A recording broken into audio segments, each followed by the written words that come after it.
The imperial city burns, consumed by the flames of revolution. Yet the knight's mind drifts to a singular, internal question. Will history honor him as the loyal sentinel who stood by his emperor until the bitter end, or the fool who served a tyrant? The irony cuts deep, for neither title brings him peace. This is Kane, the imperial guard who pledged his sword to a madman, a ruler who bathed the world in blood and struck a pact with demons. Kane realizes he served the ultimate villain. Perhaps it would be a mercy if the world simply forgot his name. However, the cruel threads of destiny are not so easily severed. A figure collapses over Kane's broken body, his screams piercing the roar of the fire. This is Manhwa Recap, the leader of the rebellion, now drowning in tears, demanding to know why his closest friend turned his blade at the final moment. Brother, escape was within your grasp. Why choose this end? He shakes the lifeless corpse, desperate for an answer. Open your eyes, you bastard. But the spirit has already fled the vessel. The lights are out, and the soul drifts away. Kane wanders through the void of the afterlife, a surreal landscape of swirling colors, like a masterpiece spilled across the cosmos. So this is death, absolute freedom, drifting forever in the abyss. Pathetic. Yet, knowing Manhwa wept for me, that brings a sliver of peace. Just as he prepares to embrace this eternal slumber, a radiant blue orb tears through the darkness, hurtling toward him. It strikes with the force of destiny. In an instant, his consciousness is pulled from the void, and his eyes snap open. A weathered face looms over him, suspiciously resembling Manhwa, but carved with the deep lines of age. The man speaks of a healthy birth. He names the child Karon. The elder turns to the father, offering the newborn heir. Voices murmur in awe of his silence.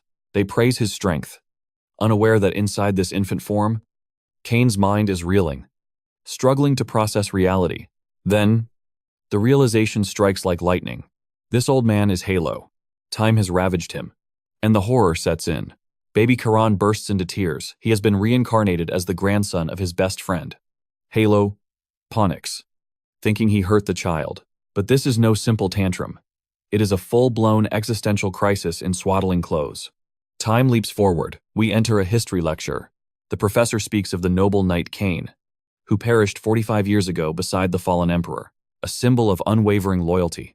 Yet, sitting in the audience, 10-year-old Karon listens with a look of absolute disdain. The professor theorizes. Duke Manhwa likely sought to restore his friend's honor, a testament to their unbreakable bond. Karon interrupts, voice dripping with sarcasm. Incorrect. The Duke holds a grudge. He paints his friend as a hero to spite him. He denies the dead their rest purely for his own amusement. The professor freezes, his face a mask of shock. Karon explains that Kane desired a quiet, forgotten death, not to be immortalized as a legend. He wanted peace. Instead, he has become a tool of propaganda. Hearing this dangerously accurate analysis, the professor breaks into a cold sweat. A 10-year-old has just dismantled the Empire's official history with terrifying casualness. The man trembles. Child, if I agree with you, the Duke's knights will execute me for blasphemy. Such a perspective is forbidden. Karon laughs it off as a joke, concealing the truth. He is now Karon Reston, third son of Count Pale, Manhwa's youngest, and he is furious. Manhwa has crafted a heroic legacy for him, the exact opposite of his final wish. Speaking of family, we see Count Pale on his knees in prayer. This man is a soul of pure gentleness, yet he carries a heavy burden. He possesses no mana, unable to awaken magic. He fears this defect has been passed to his son. Karon steps forward. He places a hand on his father's shoulder. You are the greatest father in the world. The words shatter Pale's anxiety. The Count melts, embracing his son and pinching his cheeks with overwhelming love. He asks what Karon desires for dinner. Meat. Later, Karon lies in bed, contemplating the upcoming awakening ceremony. Memories of his past life surface. He recalls Manhwa explaining the harsh truth: not everyone awakens, and even those who do may not lead the family. There is a secret, a legacy known only to the patriarch. In the past, Kane had asked if it was a treasure or a forbidden grimoire. He feigned indifference, but his curiosity was evident. Manhwa promised the truth, but only if he became the head of the house. Kane had scoffed, preferring a quiet life in obscurity. But in this new life, Karon has already defied expectations.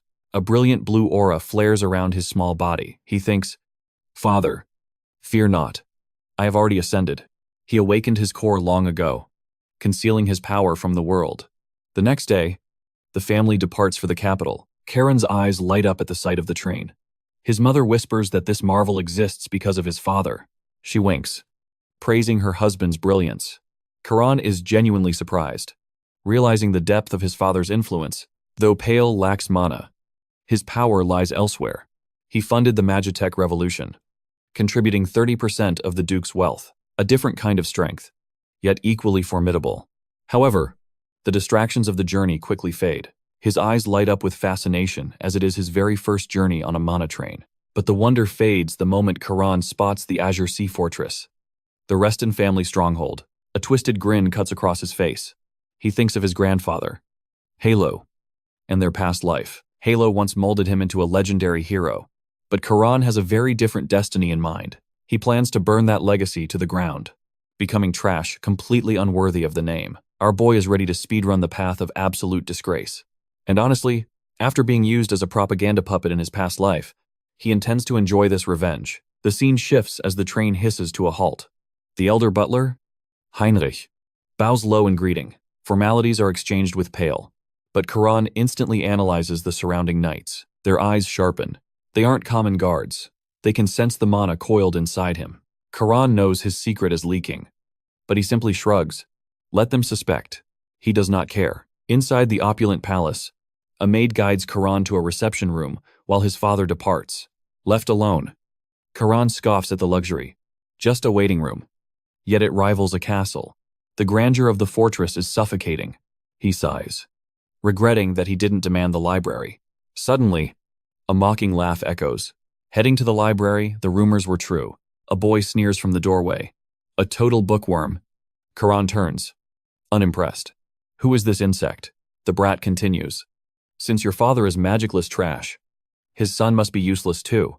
Better study hard to earn copper like a commoner. He insults Karan's father, then mocks his hair. Then, the fool crosses the line.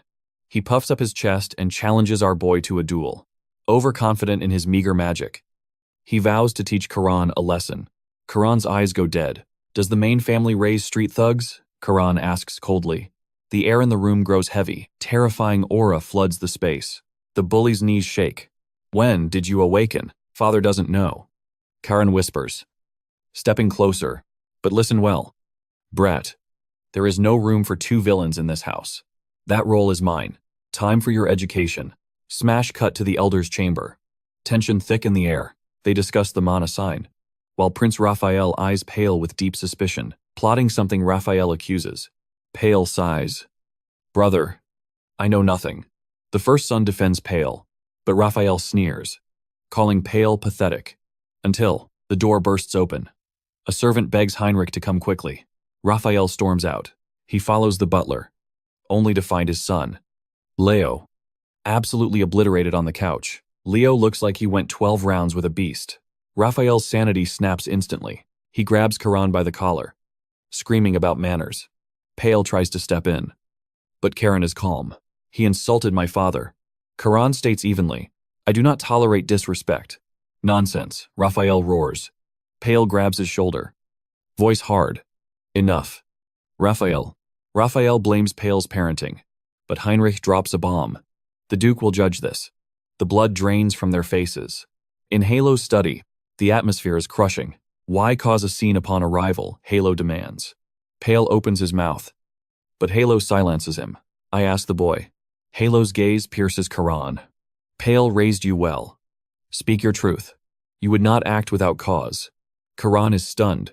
The old monster is being reasonable. Asterisk. Generosity doesn't suit you. You manipulator. Asterisk, Karan thinks. But he speaks clearly. Leo insulted my father. Raphael explodes. Liar, bam. Halo's fist hits the desk. Silence, Halo bellows. How dare you raise your voice in my presence? Raphael cowers instantly. Halo orders Leo to be brought in. Then, turns his eyes back to Karan. Now, for the real question. Karan meets his gaze, a smirk playing on his lips. My magic I awakened 3 years ago. The room plunges into a dead, shocked silence. Halo demanded an answer, his voice trembling with disbelief. Why hide such power? Especially from his own blood. It was absolute madness for a child to awaken alone.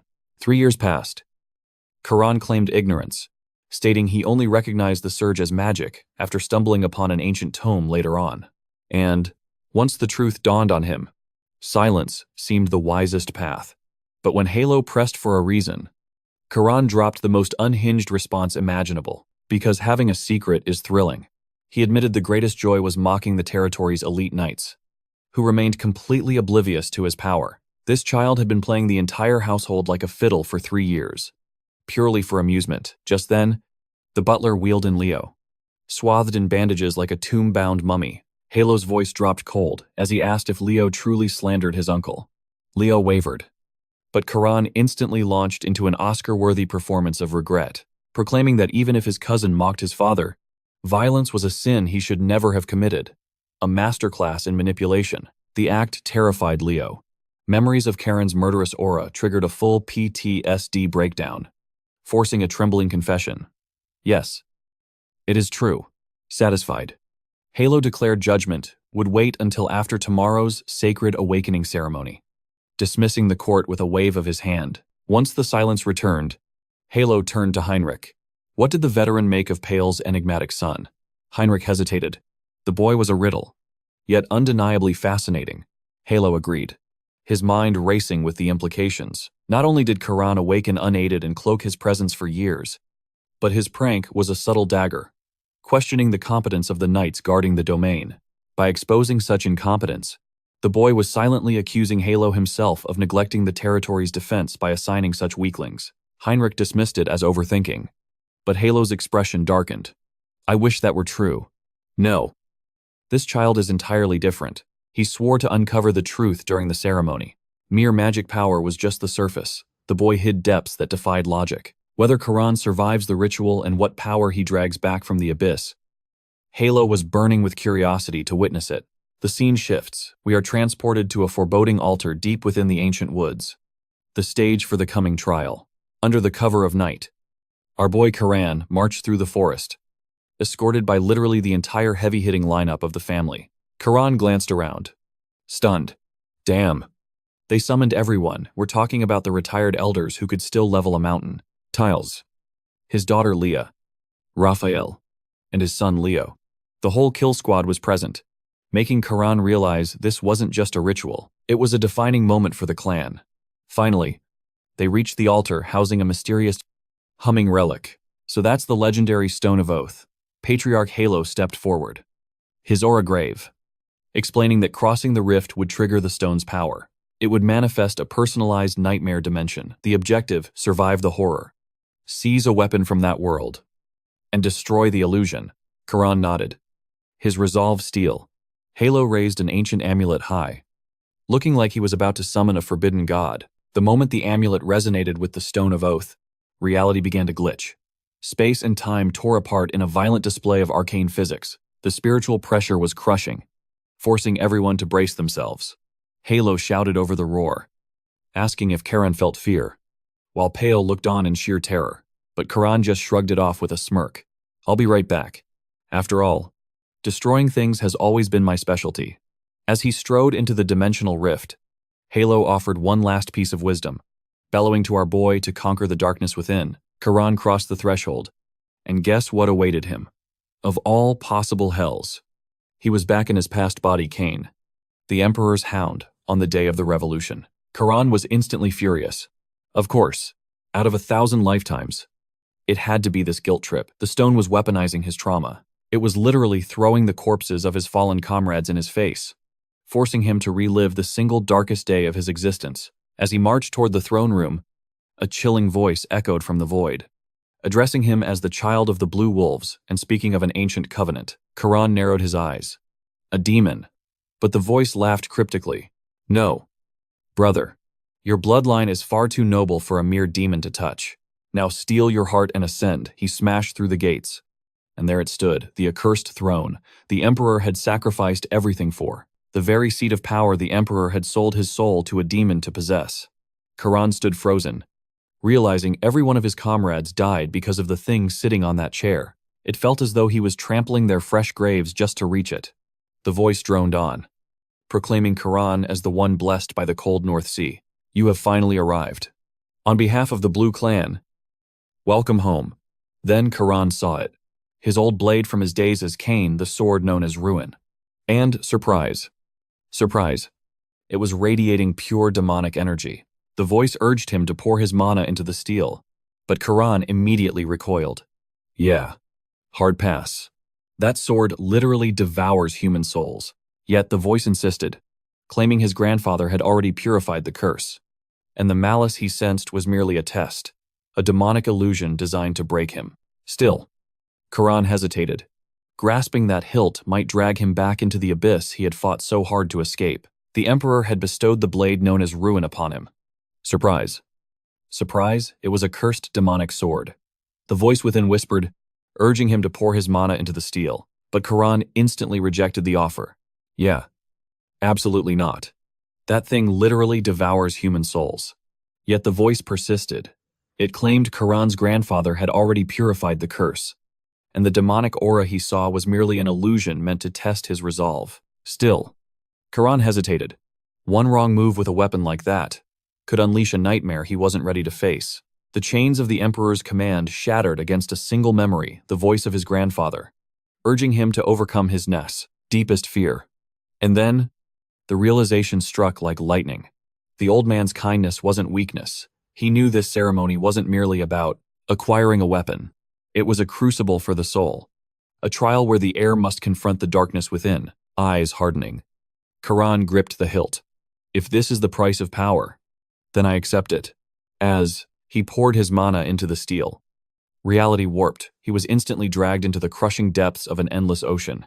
Is this the azure clarity before his eyes? The blade's demonic aura shed its skin, revealing a form of blinding purity. This was no ordinary artifact. It was the legendary blade of his ancestor. Rael, his grandfather, wielded a progenitor's sword. But this was a weapon so devastatingly powerful, it had been scrubbed from the annals of history. Suddenly, the steel roared to life.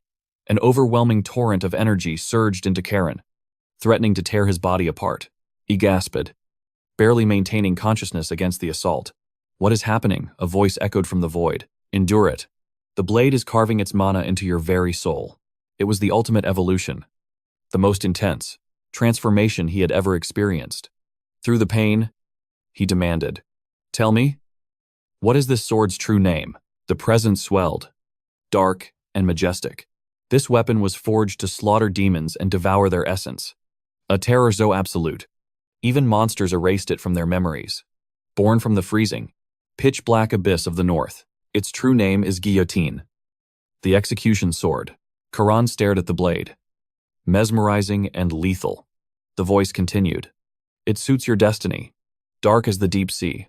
Karon narrowed his eyes. Who are you? The family guardian. The blue dragon.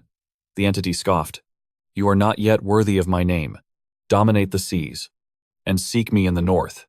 Dismissed like a novice, Karon swallowed his irritation, focusing on the immediate problem. Fine. Then tell me how I get out of here. The voice rippled with amusement. You already know the answer. A savage grin spread across Karon's face. He turned to the throne. I've always wanted to smash this thing, channeling every ounce of mana into Guillotine. He brought the blade down in a catastrophic strike. In the real world, the air was heavy with dread. Halo glanced at the trembling father. Pale. Compose yourself. I never faced this trial. Pale confessed, voice shaking. Watching my son.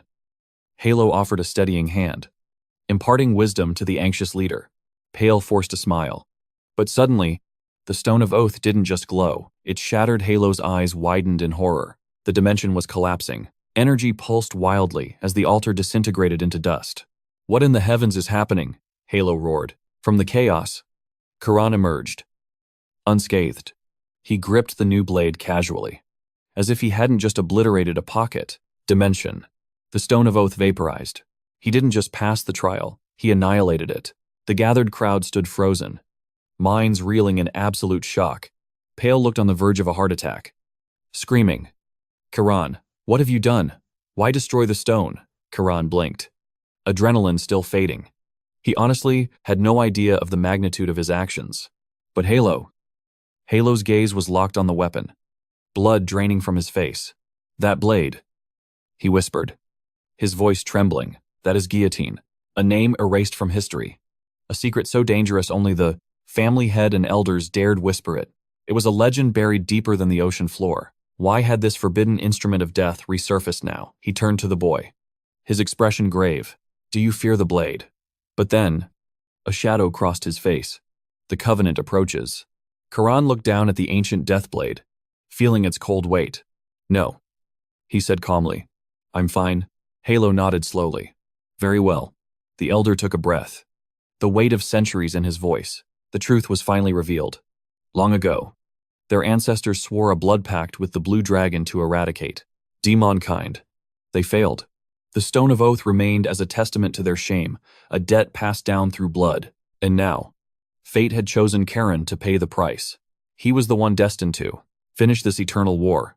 Halo raised his hand, booming with authority.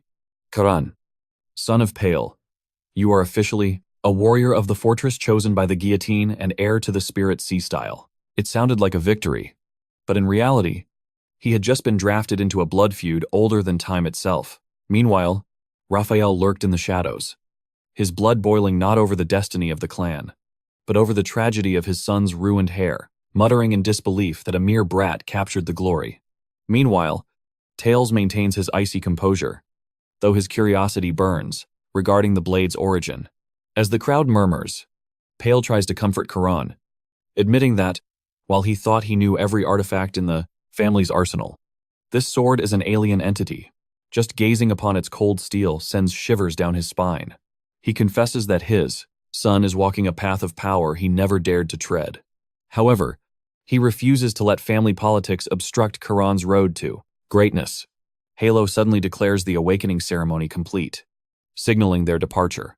As the family disperses, Raphael's jealousy boils over. He screams at his brother, Tails, demanding to know if he intends to just stand there and let this travesty continue.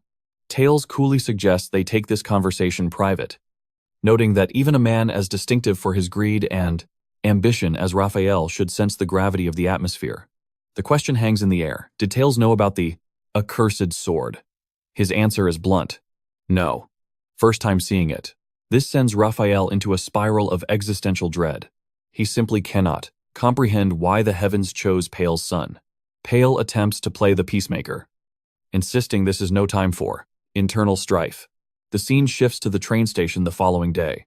Pale, ever the worrying father, asks Karon if he will truly be safe remaining at the fortress alone. Heinrich steps in with a reality check, asking, Sir, is there any sanctuary more secure than the main fortress? Pale concedes the point.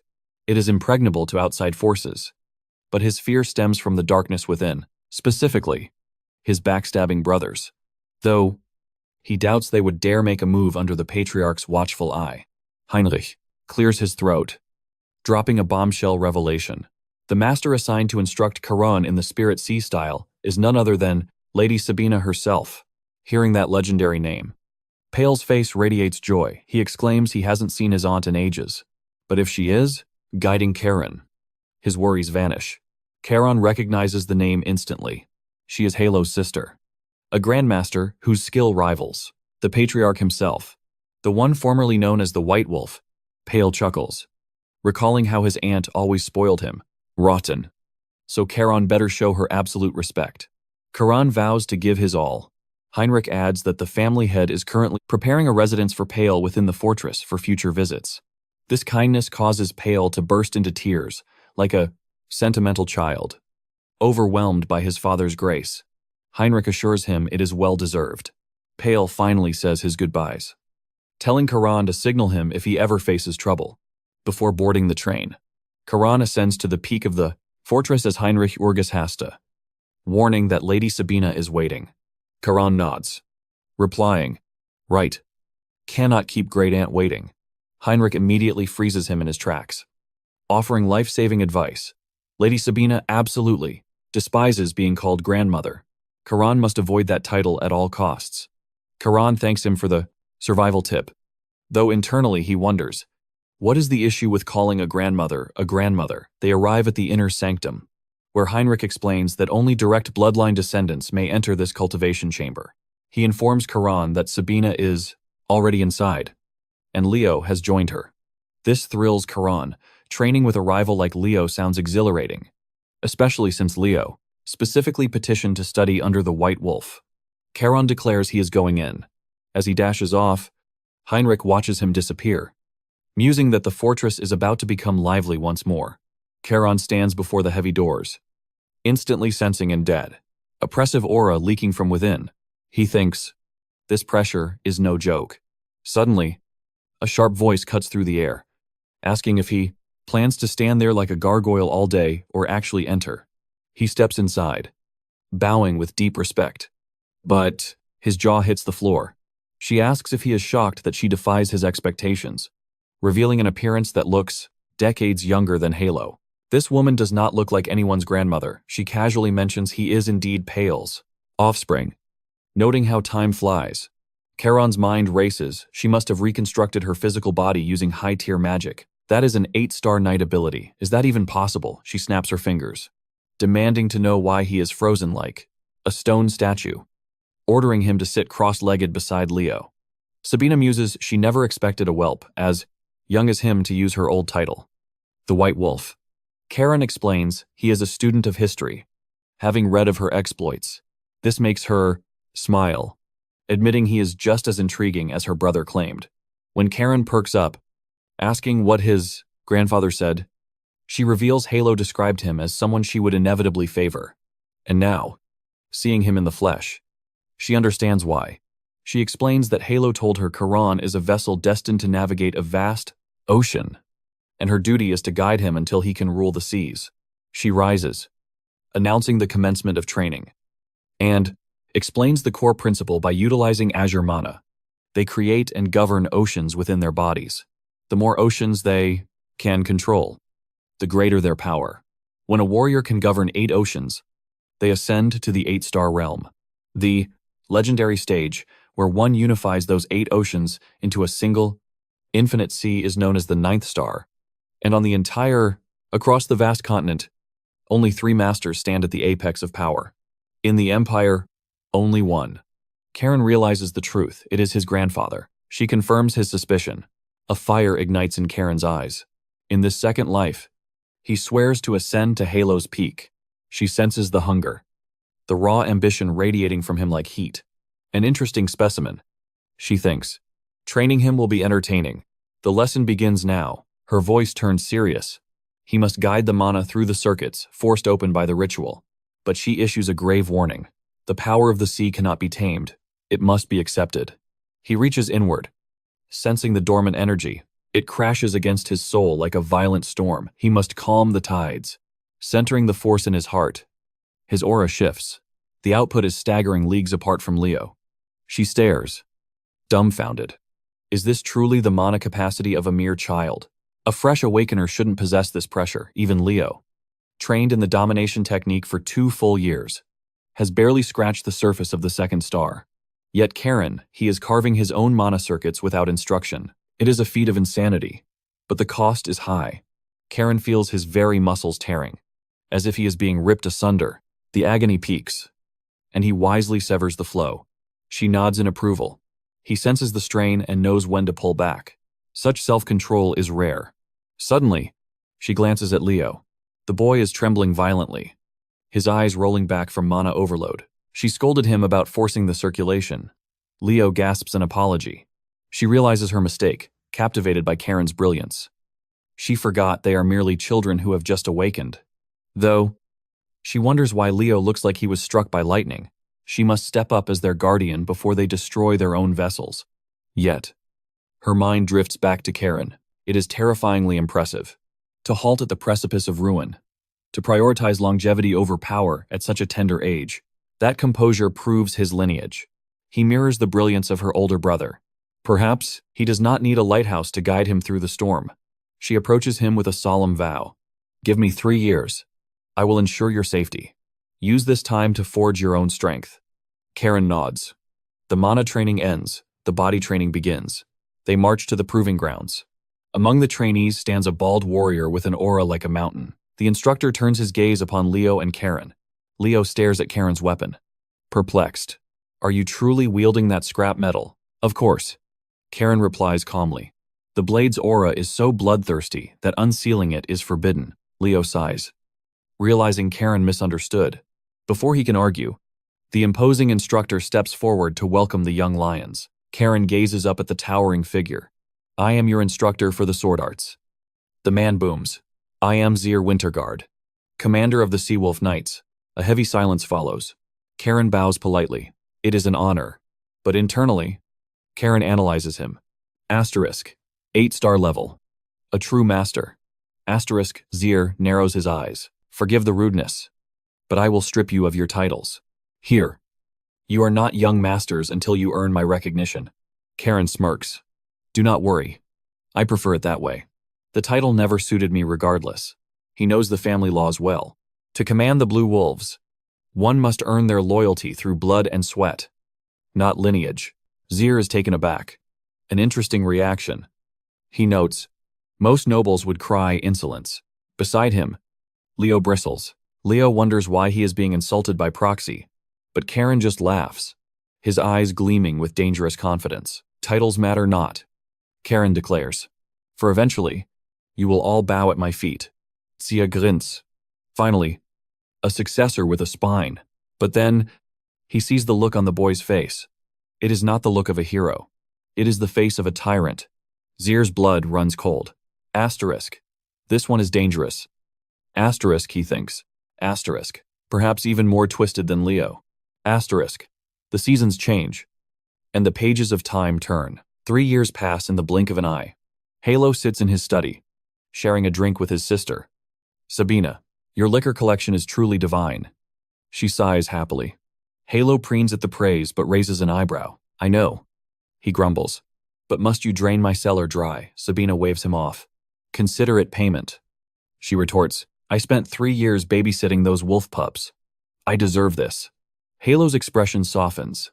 Tell me then, how is the boy? Sabina puts down her glass. The air grows heavy. She looks him dead in the eye and says one word, a monster. Halo bristles. You dare call my grandson a beast? But Sabina shakes her head. No.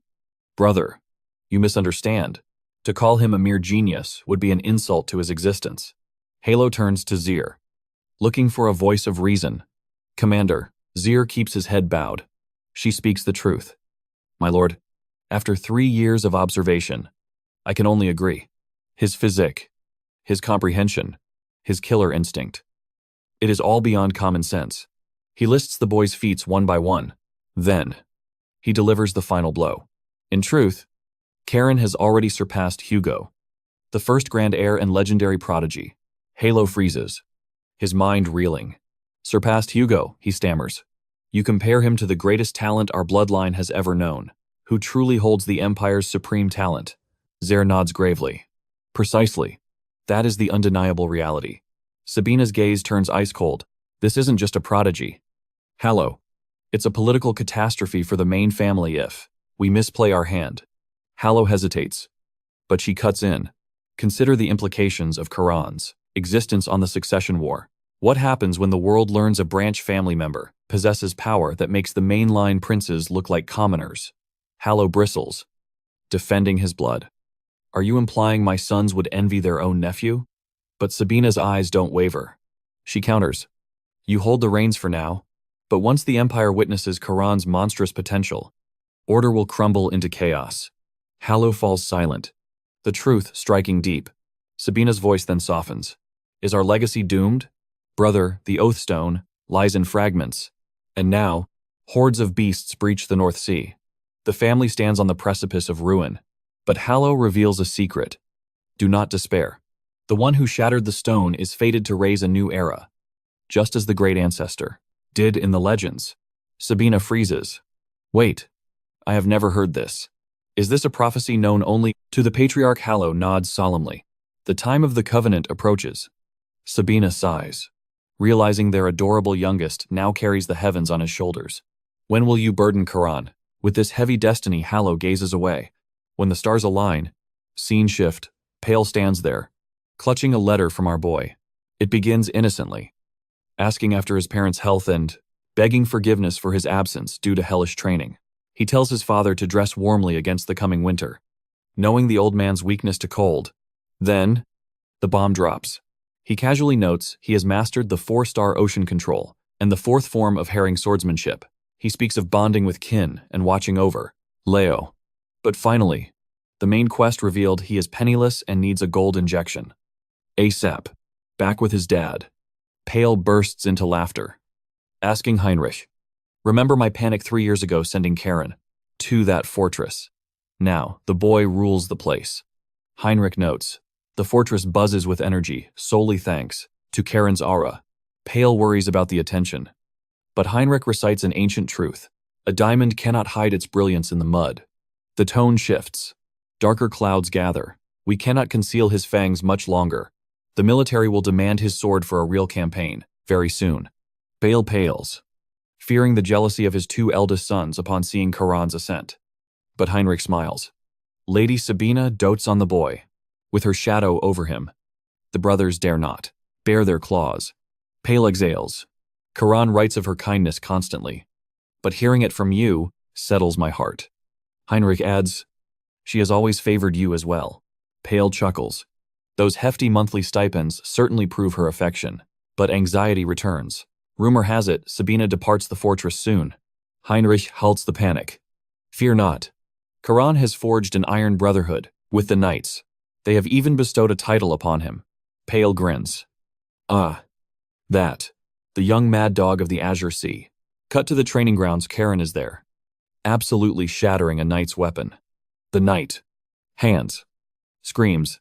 Yield, I yield. How did you deflect that and tank the impact?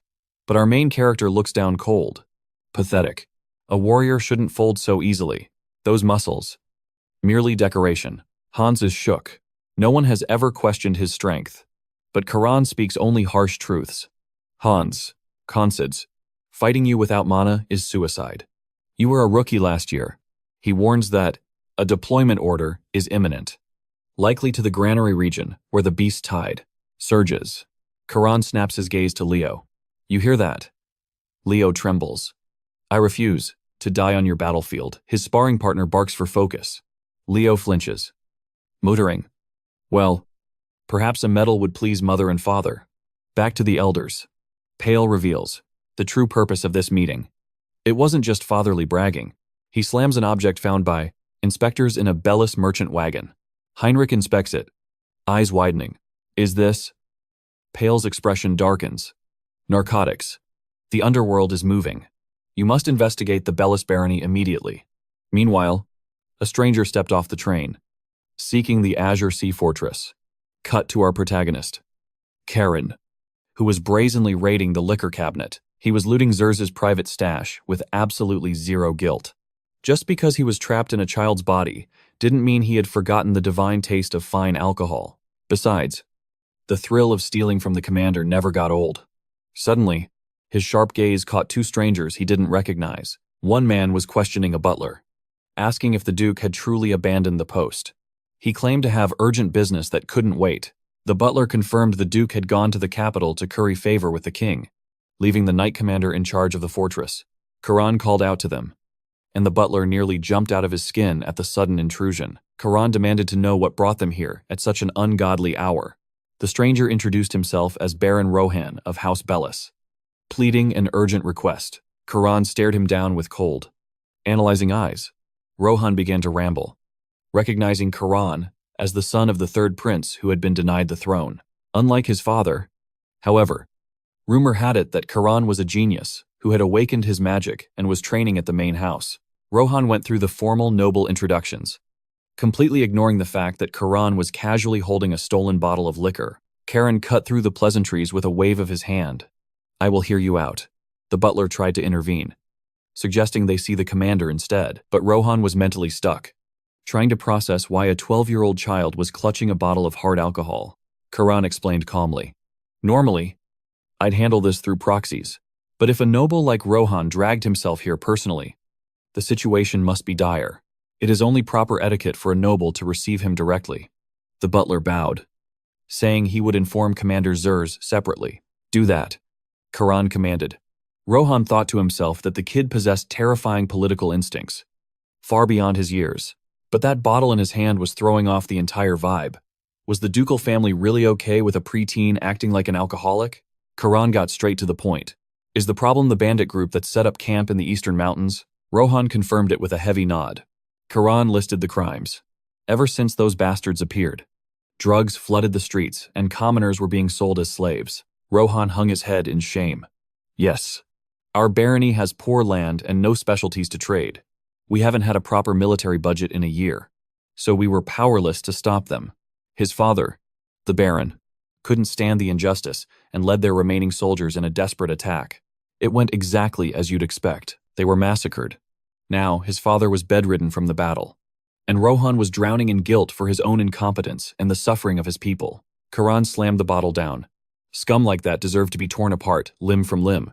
But something didn't add up. Even if the barony's military was weak, regular mountain bandits shouldn't have been able to crush an organized army. Rohan hesitated. It's not confirmed, but we suspect there are deserters mixed in. Soldiers from the Southern Kingdom's war. Karon's mind raced. Ever since they dethroned that evil bastard of an emperor, the downsized imperial army had been laser-focused on the south. With no resources left for the north, public order had naturally collapsed. The deserter theory made perfect sense. The atmosphere grew heavy. Then, Karon switched gears, offering a glass. You want a drink? He laughed, easing the tension. Your barony borders my father's territory. From my position, I cannot simply ignore this threat. I want to help personally. Rohan thanked him profusely. But internally, he questioned if it was safe to accept liquor from a literal child. Karon grinned. This stuff was swiped from Zerz's private collection, so keep it a secret. Rohan pointed out nervously that Zers was the terrifying knight commander. And right on cue, the man himself walked in. I thought we agreed you would stop raiding my liquor cabinet. Zerz's voice boomed. Rohan nearly had a heart attack on the spot. Zers apologized for the rudeness. There is no way the young baron could have known about our Agnes times situation. Do not worry. He had already heard the reports about the bandits causing chaos in the barony. Rohan confirmed that was why he came to the fortress to beg for the knight's aid. Zers agreed the matter was urgent. Karon just laughed his ass off at the tension. Zers scolded him. Alcohol is poison at your age. He snatched the cup away while Karon whined about wanting his booze back. Zers apologized to Rohan again for the chaotic display. Rohan stammered that it was fine. Then Zerz's expression turned serious. Since you came to us, we will not sit idly by while an old companion suffers. Rohan slumped in relief. Zers promised to organize and dispatch troops immediately. Finally, Rohan could bring good news back to his people. But then Karon stepped forward. I'm going too. He instantly rejects the idea. The enemy is elite, concealing unknown masters within their ranks. Rohan questions the boy's sanity. Does he truly intend to enter the fray, even if he trains at the main estate? He looks barely 12. Zeres concedes that, in merely 3 years, Karon reached the 4-star magic realm and mastered the 4th form of the blade. But actual combat is a different beast entirely. Karon counters that coddling will only stunt his growth. He would face a visible threat over a hidden shadow any day. Zer refused to let them walk blindly into a trap, risking a clash with an enemy whose numbers and stronghold remained a mystery. But then, Karon smirked, dropping a proposal too tempting to ignore. Both men froze, stunned by the sheer audacity of his plan. Cut to Leo, completely bewildered by his sudden inclusion. Karon was buzzing with adrenaline for their debut mission. Zer ground his teeth, realizing he had been completely outmaneuvered. He couldn't believe Karon had roped Lady Sabina into this mess. She simply smiled, finding their chaotic dynamic adorable. Zera sighed, admitting that having a legendary guardian was a strategic win. It reminded her of the thrill of her own first mission back in the golden days. He realized if she agreed to accompany Leo, she must finally be satisfied with the boy's progress. Rohan trembled, unable to process that the White Wolf stood before him.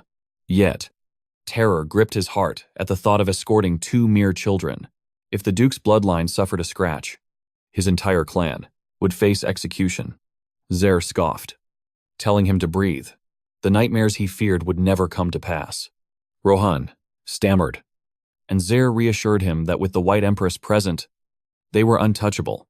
But then, Sabina shattered that illusion. Unless the children faced certain death, she would not lift a finger. The color drained from their faces. Zare knew. She believed in trial by fire. But this was ruthless. Yet, she silenced them with a look. There was a deeper reason. She had to remain in the shadows. Zare bowed his head, accepting the weight of her decision. The train whistle screamed, signaling departure, and she declared that time was up. Leo looked ready to vomit, his nerves shredding his composure. Sabina's gaze softened. This fear was natural, but he needed to use it as fuel. This was his moment to prove the worth of his hellish training over the last 3 years. A chance to earn his place among the Blue Wolves. He nodded, fire lighting his eyes. Karon scoffed, asking if he always needed a babysitter to shove him forward. Leo snapped back, telling him to shut up as they boarded. Karon insisted on finding their seats. Leo's mind raced. He knew the day of judgment would come. But he never expected destiny to knock this soon. The rails hummed beneath them as the hours drifted by. Sabina finally revealed the truth. Her presence in Azure City was a state secret. If she stepped into the light, the bandit vermin would vanish into the dark like roaches. Rohan nodded, understanding the strategy, yet doubt gnawed at his gut. Entrusting a crisis of this magnitude to 2 children seemed like madness. One was an arrogant prodigy who treated danger like a game, while the other looked like he might faint before the battle even began. Leo stared out the window, dark memories clawing at his mind. He recalled the bitter venom in his mother's voice. She had looked at him with disdain, jealous of the second son's luck. He remembered her, demanding to know why he associated with the enemy. She asked if he had forgotten the humiliation of 3 years ago. He had to remember that Karon was not his friend, but his rival, the boy who had stained their father's honor. Yet Leo laughed alongside the one who had disgraced their house. She had asked if his head was empty. If he had a spine, he would strike back. Leo whispered an apology to the memory. They weren't rivals. Even his brother Hugo, the genius, didn't reach the 3-star realm until 14. Karon did it at 13. Leo only scraped by, achieving it this year at 15. The gap in their talent was an ocean. Karon was his North Star, not his rival. She told him to abandon that pathetic inferiority complex. But he refused. Karon's existence was the driving force pushing him to shatter his limits. She had sneered, claiming he was too blind to see the forest for the trees. Sabina's voice cut through his gloom, asking if his nerves were truly that paralyzing. He admitted the terror was real. She nodded. It was the weight of the first kill. She asked if he had the resolve to cut a man down. Karon was the type to sacrifice anyone for survival. But she knew Leo was different. He didn't need to doubt his blade anymore. She had watched every drop of sweat he shed during their brutal training. She was the one who forged him. After all, he looked up, calling her master. She smiled. The title suited her. They had 20 minutes until they reached the territory. She patted his head, demanding he address her as master for the duration of the body mission. Then, she stood up. Rohan panicked as she moved to the door. She explained that if she appeared at the station, rumors would spread like wildfire. She had to move now. Rohan pointed out the train was still moving at full speed. He called out to the White Empress, but she corrected him to use her cover name. She completely ignored his logic, simply stating she would be watching these idiots from the shadows, so he could stop trembling. Even if the worst happened, his family would bear no sins for the outcome of this battle. With zero hesitation, she leaps into the void outside the train. Seeing this, our main character just laughs. He admires her absolute audacity. Rohan and Leo are frozen, wondering if madness runs in the Reston bloodline. The scene shifts to a coughing old man. Rohan's father apologizes for his frail state, hoping they forgive him for receiving the young wolves of Reston like this. Karon sits with royal grace, dismissing the formalities. He asks about the Baron's condition. The old lord claims the danger has passed. Grateful for their concern, he recalls meeting Karon and his father a decade ago. He praises how magnificently the boy has grown. Karon waves off the stiff etiquette. He prefers the raw honesty of a warrior over noble titles. Rohan suggests he at least use the title Young Lord, but Karon insists. Casual speech puts him at ease. The Baron realizes something. If Karon is on a mission, he must have reached the 4-star realm already. Leo, stuck at the 3-star level, feels the sting of comparison. Karon is surprised the Baron has such keen insight, despite not being a warrior himself. The Baron explains that for a child to be dispatched, his skill must be legendary. Because of that, he fears sending such promising seeds into the fire. However, Karon's eyes blaze with resolve. He understands the risk, but failure would stain the proud honor of the Blue Wolves. Defeat is not an option. He turns to Leo, demanding his resolve. They will see this through to the bitter end. The Baron chuckles, but his cough returns violently. Rohan panics. Karon signals their departure, leaving the Lord to rest. Their path is set. They must follow the guide waiting in the shadows. Deep in the woods, Leo calls out. Karon mocks him, asking if his stamina is failing. Leo denies it, but he voices his anxiety. Can they trust this guide, or is this herbalist a snake in the grass working for the enemy? Karon smirks, asking if Leo finally decided to use his brain. He confirms the guide is 100% a traitor. Leo is shocked. Karon explains the truth. It goes back to his conversation with Rohan at the station. When asked how to find the bandit hideout, Rohan confessed, to catch a beast, they had to use a traitor from within the territory. Karon agreed it was a solid strategy. Leo is still shaking with doubt, asking why he was kept in the dark. Karon says he needed Leo's genuine nervousness to sell the act. Leo realizes the chilling truth. Karon is walking into a trap on purpose. The boy is terrified of his cousin's cunning nature. Karon explains the logic. The traitor was left unpunished to show the bandit's desperation. And now, 2 noble sons are the perfect bait. They look like easy prey, ready to be devoured. The trap snaps shut. The guide turns with a sneer. Bandits emerging from the gloom. He says, the catch is excellent, and the price just went up for noble blood. A bald thug laughs, noting the young masters won't go down without a fight. But the main character was born for bloodshed. His blade sings as he unsheathes it. He calls them filth, daring to peddle poison in his father's domain. They are courting death. Back at the estate, the Baron hacks up his lungs. Rohan is in full panic mode, asking if he is all right. The old man lies, saying he is fine, but his life force is clearly fading. Rohan hands him water, a small comfort for years of neglect. The Baron whispers his thanks. Rohan sits in silence, his heart heavy with worry for the 2 young dukes facing the darkness. His father speaks wisdom. Sending children into bandit territory means the higher-ups believe. These boys are built differently. He mentions that Karon reminds him of the young duke himself, not just the face, but that terrifying, arrogant confidence. He assures his son that the wolves will be fine. Rohan nods, swallowing his fear.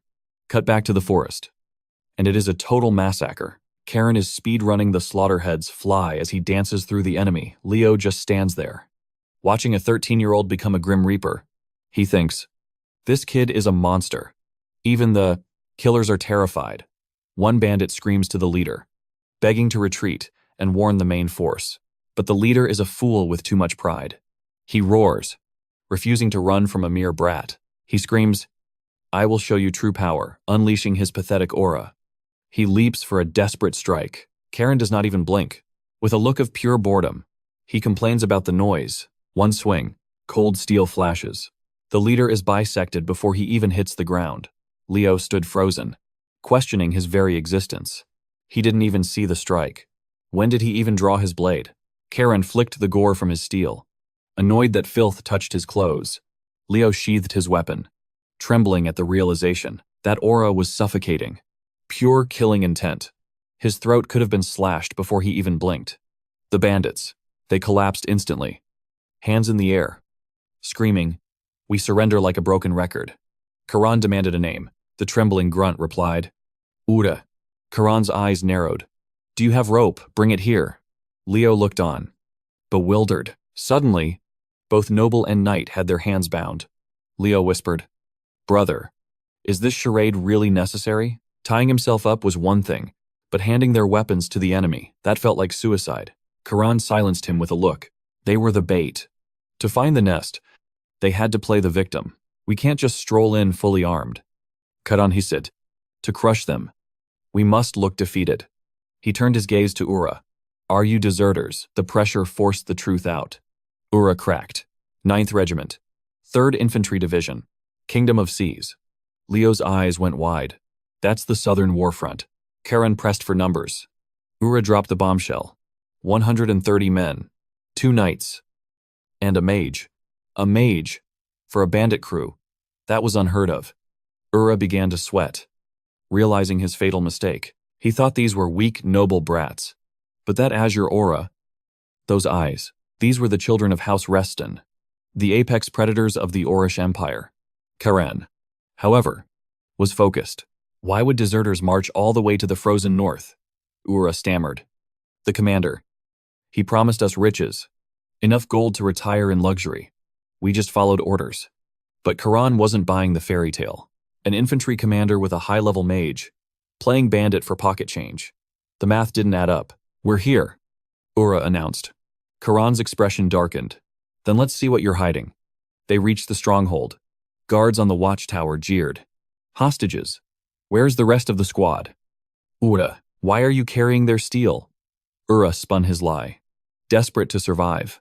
I soloed these brats. They're my prize. The others are chasing runaways. Open the damn gate. The guards laughed. Look at him. Desperate for the boss's praise. Took you long enough. Trash. Ura told them to shut their mouths. Anxiety radiating off him. Karon noticed the shift. For a cutthroat bandit, Ura was trembling like a leaf. I sense it too, Ura whispered, eyeing Karon's blade. A dark power. It's been watching us. Karon's grip tightened on his hidden resolve. If his sword was vibrating, the danger was catastrophic. Look up. Leo gasped. Above them, birds hung crucified on the walls. Karon's face turned to stone. Sacrifices displayed like trophies. This wasn't banditry. This was black magic. The simple raid had just mutated into a demonic cult nightmare. Karon wasted no time. Cut the ropes. He commanded Ura, give us the swords. Now, as if on qui. The earth groaned. A magic circle flared to life beneath them. Draw sulphid. Leo, prepare yourself, Leo blinked. What? And then, the ground burst open. Ura screamed as bones clawed their way out of the dirt. An army of the dead began to rise. A voice boomed from the shadows. Fools, you walked right into the altar. The bandit leader emerged, surrounded by archers, grinning at his new sacrifices. Welcome, little nobles. Karon scanned the perimeter. No black wizard in sight. The caster was hiding, chanting in the dark. Karon moved faster than sight. He snatched Ura, blade to the throat. One move and he dies. Ura froze in terror. Leo panicked. Brother, we are nobles. Taking hostages goes against our honor. The bandit leader paused, his men locking their bows on the targets. A noble hiding behind a shield of flesh. Where is your pride? He mocked. Karon's eyes were cold. I'll play by your rules. Ura stood there, a pawn in a game of monsters. The leader laughed. Do it. That trash is meaningless to me. Kill him if you want. Karon Sihil. Annoyed, he called you worthless. Ura, the giant man, burst into tears. Leo did the mental math and paled. Surrounded, outnumbered. Karon, tell me you have a plan. Naturally, the head of the snake must be severed first. An overwhelming pressure began to radiate from his very being. The commander's eyes widened in terror at the unique hue. Impossible. Karon ordered Leo to hold the line against the undead alone, declaring he would handle the enemy leader personally. Leo stammered. Wait. Alone. Suddenly, azure mana erupted around Karon, surging like tempestuous ocean waves, propelling him into the sky. Leo cried out in protest, but a skeletal warrior lunged, forcing a desperate block. Karon, have you lost your mind? How can I possibly withstand this army of bones by myself? The enemy leader screamed for archers to fire, but as Karon descended, he simply sneered.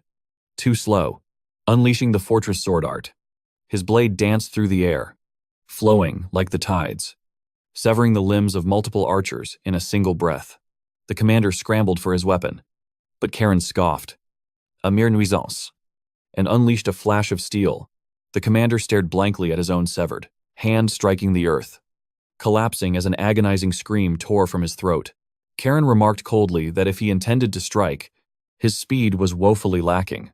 Cursing through the torment, the commander spat that the fortress surely lacked the military power to defend these lands, asking why he was even there.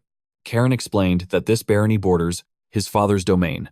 He wouldn't grant him the mercy of death. He would drag him back to the fortress alive. Meanwhile, Leo was fighting a one-man war against a sea of undead. Karon observed with a smirk. Impressive endurance. Even if Leo was internally screaming in terror, the remaining archers held their bows, yet frozen in fear. None dared loose an arrow, having witnessed a mere child dismantle their vanguard and cripple their leader in seconds. Karon called out that while Leo's technique fit the Sea Wave style, true mastery required crushing them with sheer physical dominance. The bleeding commander gasped, asking if Karon thought escape was possible. Karon simply demanded his name, Michael Knox. He wheezed. Karon repeated his promise of life, then drove his blade into Michael's knee to ensure compliance. Michael's screams pierced the air again, paralyzing his men with horror. A dark laugh escaped Karon as he ordered Michael to make them drop their arms. Michael shrieked the command, and weapons clattered to the ground. Good dog. Karon praised chillingly. I appreciate obedience. Michael trembled, unable to comprehend losing to children. Yet he stammered a final threat once. The main force arrived. Not even a scion of House Reston would survive. Karon noted the lingering glimmer of hope in his eyes, asking if he relied on the Black Wizard, and if Michael truly believed his house would send only 2 children for such a task. Leo struck down the last skeleton just as a thunderous explosion shook the earth. Karon smirked. Naturally, we have a guardian knight, and thanks to the Bri, time you stalled. It seems my master has already secured the target. From the smoke, she emerged, clutching the Black Wizard's severed head, her expression murderous.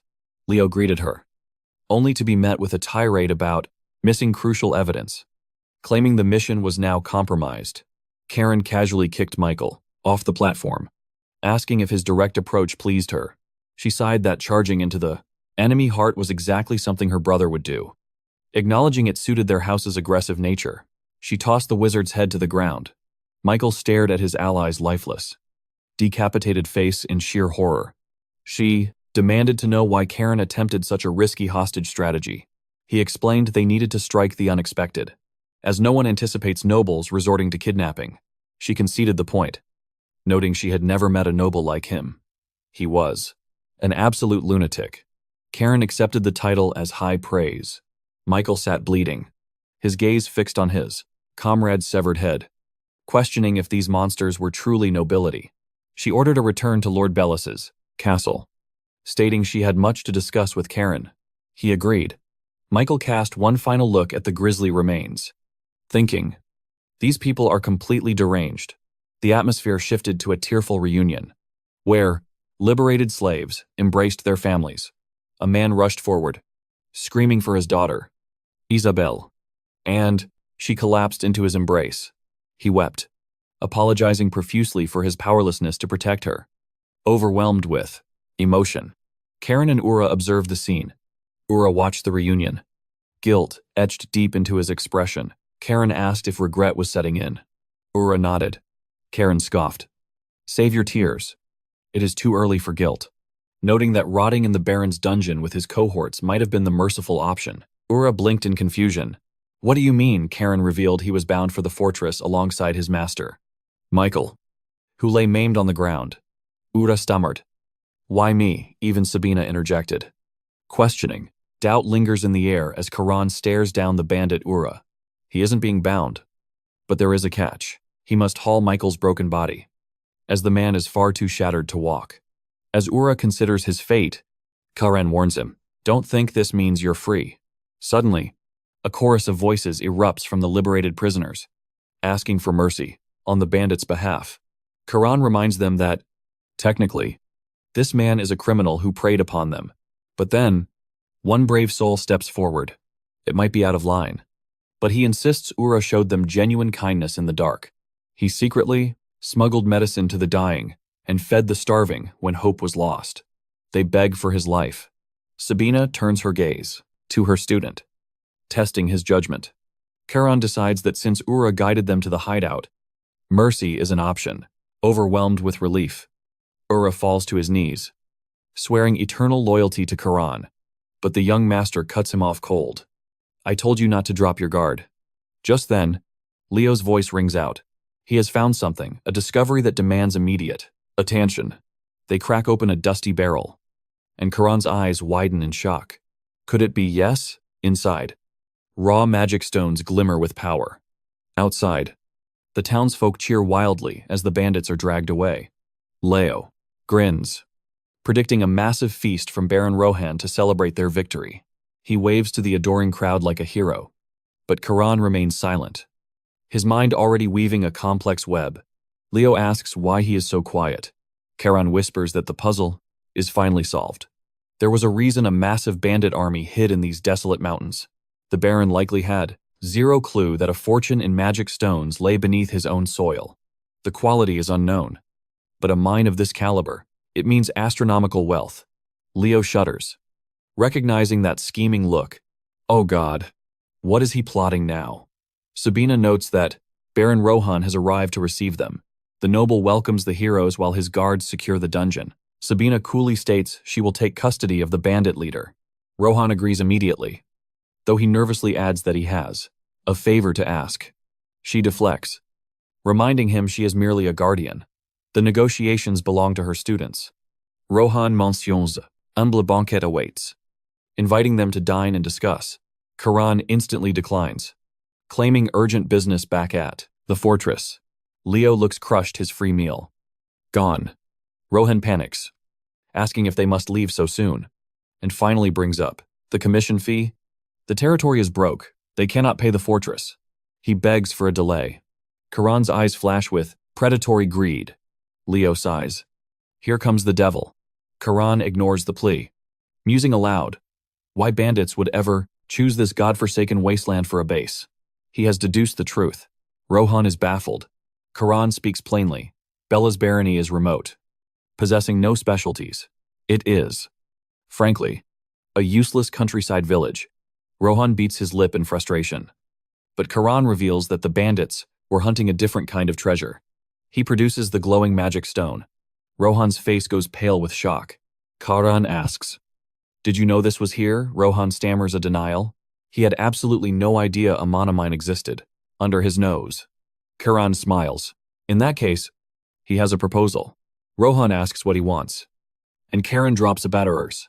Business. Bombshell. He proposes co-developing the mine. The fortress will provide the initial capital and elite security. Rohan's mind races. This child is discussing logistics that would bankrupt a small lord storage. Guards. Infrastructure. The costs are astronomical. However, partnering with the prestigious Duke's family, that could change everything. He calculates the risk, realizing the potential. Yet he wonders, how can a mere boy negotiate a deal of this magnitude? Karon smooths it over, saying he will report the details to his father. But if this passes, the Fortress Knights will protect this land, boosting the economy and solving the defense crisis instantly. A perfect victory for both sides. Rohan asks what percentage the Duke's house requires. Karon plays the humble child card, claiming he will let his father handle the finer numbers. Behind him, Sabina stands tall, a smirk of pride on her face, watching her 13-year-old student close a massive deal. On the return journey, Karon turns to his teacher. He asks why she said those strange things back at the hideout. She mentions the Black Wizard. Karon is confused. Was he not just a grunt? Sabina reveals the terrifying truth. His name was Ted Delarda, a Class 2 criminal wanted by the Empire, a Sixth Circle dark mage. Karon freezes, completely blindsided. She explains he was a high-profile fugitive, wreaking havoc alongside deserters from the Southern Kingdom. While Karon and Leo played with small fry, they missed the true threat. She lectures him sternly. One only grows by clashing with the strong. Had Karon identified and defeated the mage first, he would not have wasted precious time. Therefore, despite the victory, she deems this mission a failure. A bitter lesson learned. Leo stood on the sidelines, an awkward third wheel, wondering if he was invisible. But then, Sabina threw him a bone. She admitted he actually performed better than expected. For a rookie facing the nightmare of the undead, he should hold his head high. Pride swelled in Leo's chest finally. Recognition, but then came the jab. She added that he needed more backbone, and definitely a better haircut once they reached the fortress. Heinrich greeted the Lord with a deep bow, celebrating his safe return. Halo immediately demanded a situation report. Heinrich confirmed that the knights deployed to the west had redeployed, and the strike team Karon, Leo, and Sabina had returned victorious. Suddenly, one of the butlers sprinted toward them, panic written all over his face. My lord, it was a missive from the imperial palace. Halo frowned. The emperor had mentioned nothing of this before his departure. He broke the seal, read the contents, and his eyes went wide with shock. The emperor was personally inviting Karon to the capital. Meanwhile, the train hissed into Shanghai and Yura stepped off, hauling Michael like a sack of trash. The bandit hit the floor hard. He knew this place was supposed to be big, but this fortress was a titan of steel and stone. Michael, nursing his severed hand and a grudge, deeper than the abyss, hissed at Yura, "Don't trust that brat. We're dead men walking. We need to run the second they look away." Yura's response, a solid fist to the face. Bam! Shut your trap already. Leo and Karon watched the beatdown with pure amusement. Yura scoffed at the captive. "You called me trash and told me to die. Why would I help you escape now, just then?" Pale arrived, and the atmosphere shifted. Karon beamed at the sight of his father. Pale greeted Sabina with wary respect. She smirked, noting he got dragged into this mess too. Pale sighed Karon's little stunt in Baron Bellis's territory was a massive migraine. Yet, the boy looked far too proud of himself. Leo executed a perfect formal bow to the elder. Pale nodded, acknowledging the rumors of Leo's exploits on the Baron's lands. Word traveled fast. Even his older brother would be thrilled to hear of his growth. Pale noted they looked exhausted and ushered them inside. As they walked, Sabina cut to the chase. Something stank in the Empire. Pale lowered his voice and dropped the truth bomb. The noble factions had united. They were all thick as thieves now, rallying behind Duke Salmon and Maris Diaz. Halo had planned to investigate the capital to decipher the chaos. But the Emperor's audience was a dead end. He canceled everything. The terrifying reality, Duke Salmon and Maris Diaz were the kingmakers who dethroned the previous ruler and installed the current puppet. They held the true reins of power. Sabina's brother had stepped back from central authority for the sake of peace. And this was their reward. Disrespect. Sabina's eyes narrowed. The era of tranquility was crumbling. Pale agreed, like it or not. The families had to make a move. Sabina noted that Karon's chaotic actions might actually be a blessing in disguise. They now had a valid pretext to station troops on family lands and expand their military reach. She mused that his son was quite the strategist, creating chaos at the perfect moment. Pale stammered at the compliment, but Sabina cut him down cold. She wasn't praising times him asterisk. Ouch. Karon and the crew returned, and Zir greeted them with a predator's grin. Good work. I heard about the deserter. Karon pointed at Michael, identifying the ringleader. Zir cracked his knuckles. He'd extract every secret before the man expired. Hans asked about the guy, carrying the bandit. Karon shrugged. Another bandit. Throw him in too. Yura panicked, begging for his life. But Karon intervened. Wait, he's an informant. Let him go, he's my personal servant now. Karon tried to sneak off to rest, but Zir blocked the path. The mission wasn't over until the paperwork was filed. He had to submit a full review to improve future operations. Karon asked if they could file jointly, and Zir agreed. A devilish light sparked in Karon's eyes. Perfect. I did the legwork. So Leo can handle the writing. Leo protested, but Karon whispered a trap into his ear. Think about it. Father reads these. Hype up your achievements. This is your chance to shine and score points with the family head. Leo hesitated. That makes sense. But if my name appears too much, won't it look arrogant? Zir snapped at them to move. Suddenly, Sabina casually tossed the Dark Mage's severed head at Zir. Here's my report. The boys can handle the rest. She and Karon vanished, leaving Leo drowning in paperwork. Leo cried out. Where are you going? Karon didn't look back. Training hall. I hit the 4th star. I need to test my power solo. Zir watched him go, a shiver running down his spine. If that kid was skipping rest to train, the moment he returns, who would believe this monster is only 13? Seriously. The boy is in a league of his own. Cut to the dead of night. Halo has summoned the inner circle. Zers confirms he retrieved the artifact. Halo unveils it a beast's hide from the western ferment plains. It appears mundane at a glance, but the ominous aura pulsing within is unmistakable. It is the black ether of the fallen emperor. The brothers are shaken. Pale stammers that the evil emperor has been dead for ages.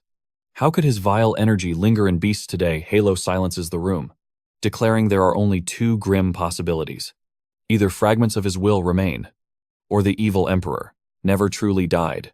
Regardless, this connects directly to the unrest brewing in the empire.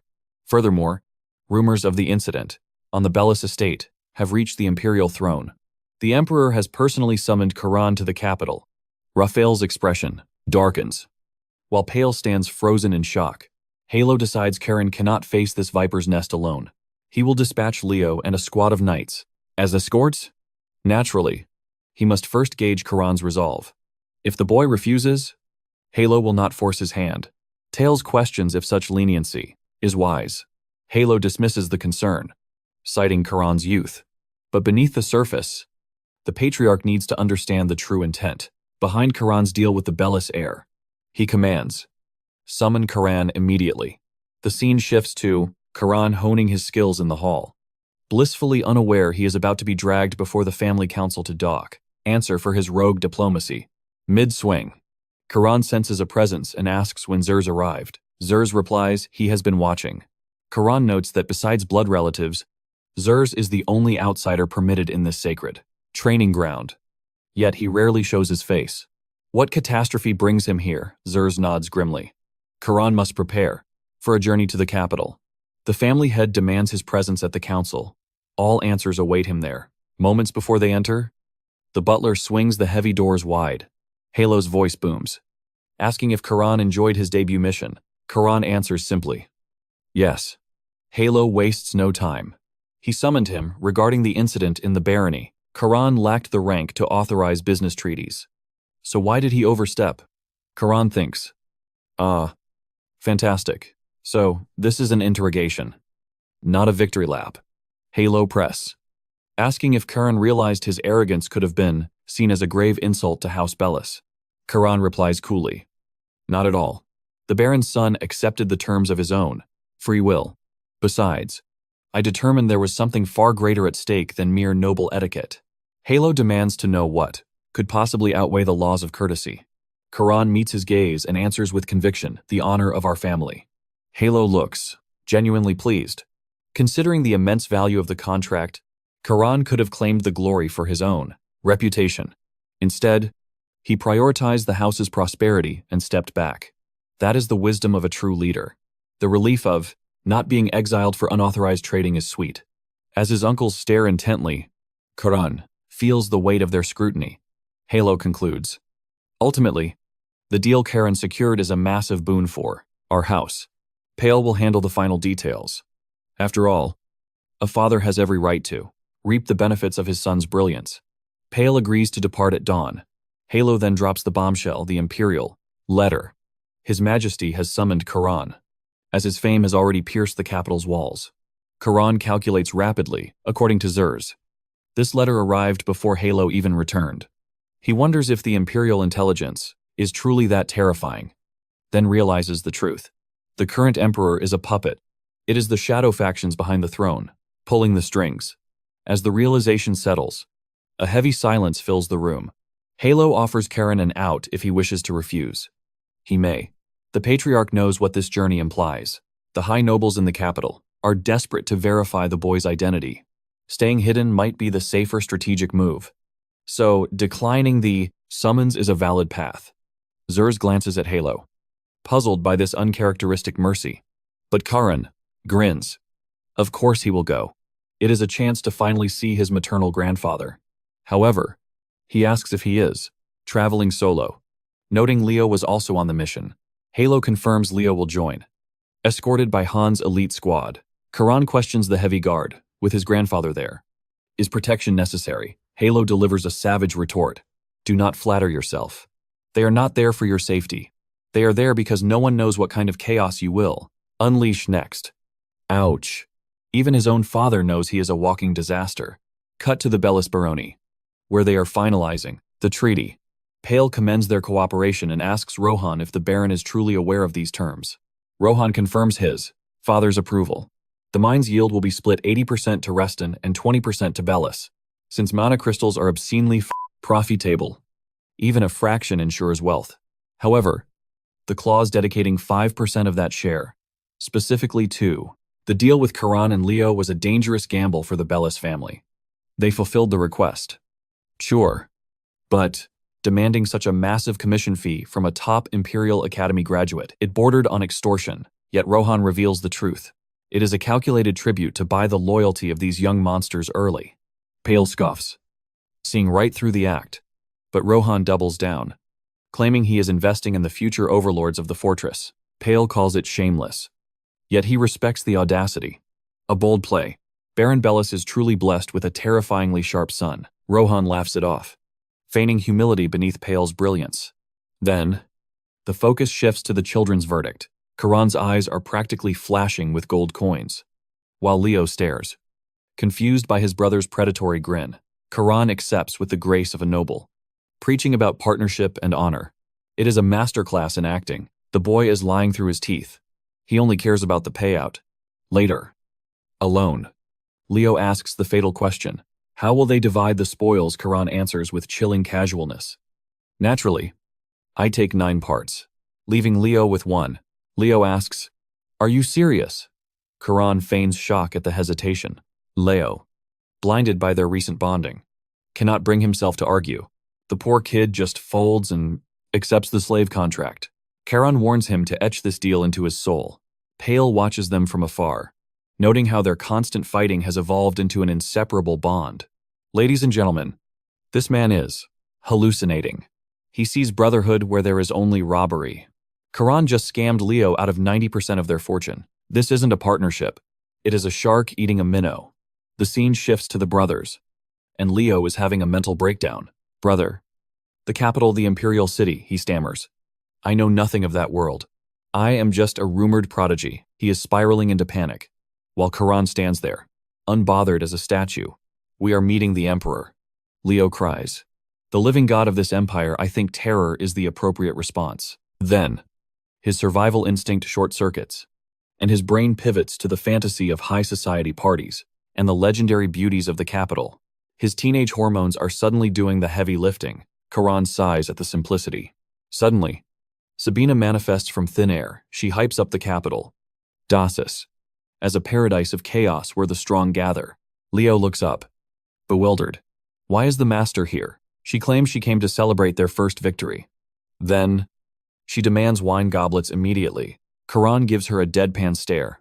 Why would you expect wine glasses in a 13-year-old's bedroom? The woman doesn't even blink. Listen, kid.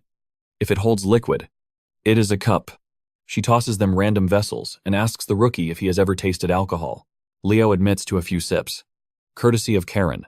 Sabina sighs, blaming the older brother for corrupting the youth. But Leo defends him, claiming shared guilt is better. Sabina pours, telling him to drink up. For when the master pours, the disciple accepts. She grows wistful, noting how magnificent they have become.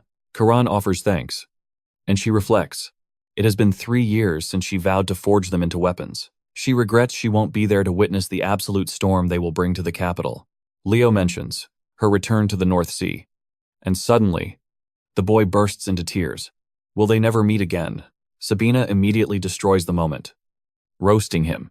With that fragile heart, he will get eaten alive by the capital's women. Leo turns red, but she isn't done. She drops the ultimate tactical advice. If he goes to parties, do not stand next to Karon. Leo is confused.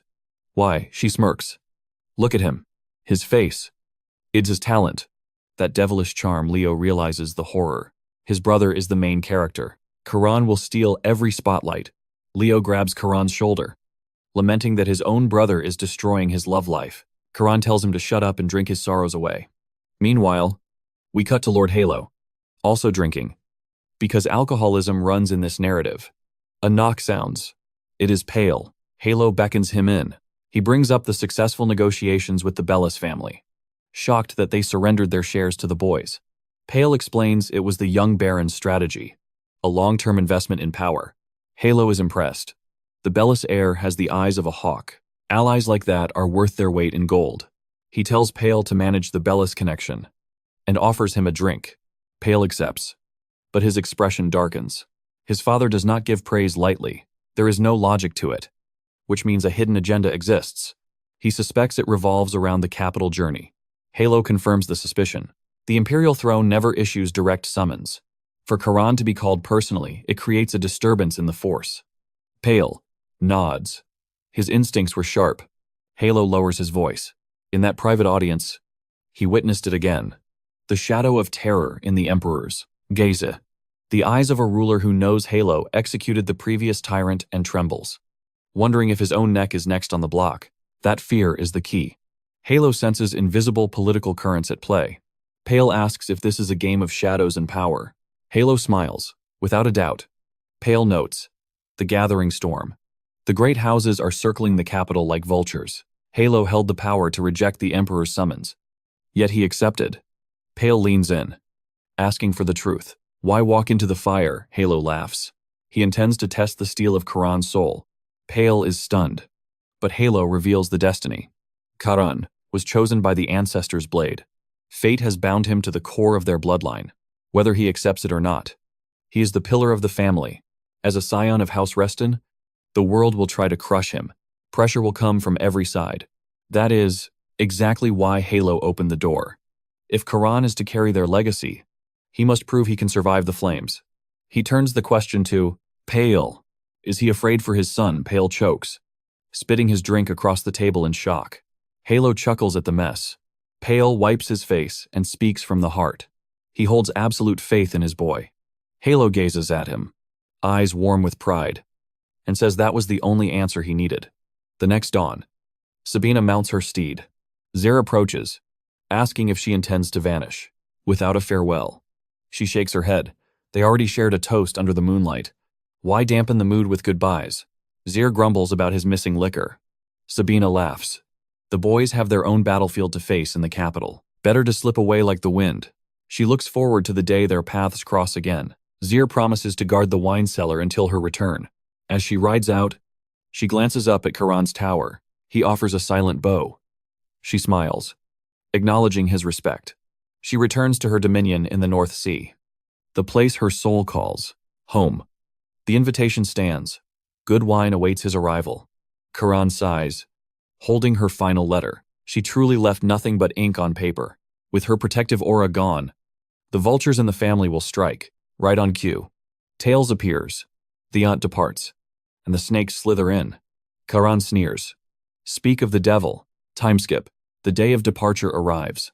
Steam fills the air at the station. Henrik is in full commander mode, ensuring every crate is secure. The servants confirm the young master's gear is loaded. They swarm around, fussing over collars and cuffs. Karon snaps. Why this excessive pageantry? Zers corrects him sharply. They do not travel as boys, but as the face of House Reston before the Emperor. Perfection is the minimum standard. Karon concedes the point, but he points to the armed regiment. Why in the world is Han's entire battalion tagging along? Zer claims it is for protection. Han snorts. It is clearly because Zer fears Karon will burn the capital down. Karon tells him to silence himself. A migraine is already forming. With this chaotic entourage, peace is impossible. His mind drifts back to a cold encounter. The memory of Tails surfaces. The greetings were hollow. Tails confirmed the capital journey, then lowered his voice. He had a request. A favor. Karon's eyes narrowed. Speak. Tails dropped the pretense. He hopes Karon will not display his savage nature within the royal court. He implies that Karon knows exactly what he means. Karon's internal response is sharp. So, the uncle admits to spying on his own nephew. Tails offers no denial. The capital is a den of wolves waiting for their family to bleed. If Karon gives them an excuse, Tails vows to crush him personally. Karon smiles. A mask of politeness. He thanks him for the heartwarming advice and promises to exceed all expectations. Tails bids him a safe journey. As he walks away, Karon's mask crumbles into a dark laugh. Punish him. Does this man truly believe? The title of First Prince gives him power over a dragon. Let him scheme. Karon vows to twist that arrogant face into a mask of despair. Just wait for the future. Reality returns. The train awaits. Karon warns Hans, step out of line and pay the price. Suddenly, the giant races toward them. He begs forgiveness for his tardiness, thanking Karon for this second chance. Karon, ever the pragmatist, scoffs. He only permitted him to come along to throw him in a capital dungeon.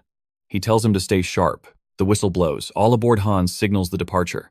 Zer shouts, one final plea for sanity. Do not cause a scene, Karon smirks. Anyone who lays eyes on us? Zurus offers a final grim proverb, a vessel cracked within leaks, just as surely as one broken on the outside. It is time to depart. Suddenly, Lord Pale arrives, breathless and desperate to catch them before they vanish. Karon is stunned. He had no idea his father was even present at the fortress. Pale explains his own father summoned him, but his true desire was to see his son one last time. He brings news the maternal grandfather in the capital is eagerly awaiting the young lord's arrival. Karon grins, betting the old man has already prepared a mountain of gifts. With a heavy hand on his son's shoulder, Pale begs him to return safely and avoid causing trouble. The scene shifts to the shadows. Tails receives intelligence. The targets have left the territory. Rumors swirl that the second prince's consort is plotting something dark in the capital, but Tails scoffs. That is not his war. The train whistle blows, the journey begins. Karon asks the travel time. Hans estimates 6 hours, passing through the T.B. Autonomous Zone. Autonomous Leo's eyes light up, recognizing the unique political anomaly immediately. A city where coin rules over crowns, and commoners actually elect their own leaders. Karon realizes this is the Empire's beating heart of commerce and liquid wealth. Hans confirms it. Money is power here, granting them influence that rivals the highest nobility. Yet, that very wealth breeds envy among the neighboring lords who watch with greedy eyes. Karon recalls history class. It is a sanctuary for serfs fleeing tyrannical masters. Hans smiles. The fortress maintains good relations, often fulfilling their mercenary contracts. Intrigued, Karon vows to visit one day. The intercom announces their approach to the border. Schemes already form in Karon's mind, perhaps a sneak-out mission after official business concludes. Leo agrees eagerly, until a sharp, unnatural sound pierces the air. His blade vibrates, the steel sings a warning of imminent danger nearby. Karon's mind races. A spy. A traitor. No, Tails and Raphael aren't that foolish. The realization strikes like lightning. He screams at Hans to contact the territory immediately. Hans hesitates, confused. But Karon cuts him off. There is no time for logic. Battle stations. As Hans scrambles, Karon analyzes the threat. How do you hit a moving target? The answer lies ahead. On the tracks, a fuse hisses toward a barricade of doom. Explosives. Meanwhile, inside the T.B. Council room, absolute chaos reigns supreme. The National Tax Service is tearing them apart, and panic consumes the officials. One fool confesses to money laundering, effectively tightening the noose around his own neck. They turn to the mayor for salvation, but the man is drowning in an existential crisis. Why did he take this cursed seat? He should have retired in peace as the Minister of Finance. He dreamed of a utopia of opportunity, a city where ability trumped status. Instead, it is a snake pit of brawling merchants and arrogant nobles. A complete dumpster fire. Suddenly, a messenger bursts in, whispering a report that drains the color from the mayor's face. The council demands answers. Is it the tax audit? Another scandal? No. The mayor replies, his voice hollow. It is not something so trivial as taxes. He strikes a match, the flame reflecting the destruction in his eyes. The audit is irrelevant now. The council is baffled. Did he cancel the investigation? The mayor delivers the death blow. I sent the agents away, because 5 minutes ago, the train to the capital was incinerated. The train carrying the Grand Duke's bloodline. The room falls into a terrifying silence. He looks at them with pity. Do you not understand? We are all walking corpses. The Grand Duke's grandson was on board. Cut to wreckage. Karon gasps for air. Hans looms over him, tending to wounds. Report, Karon demands, ignoring his own pain. 11 injured. Hans recites grimly.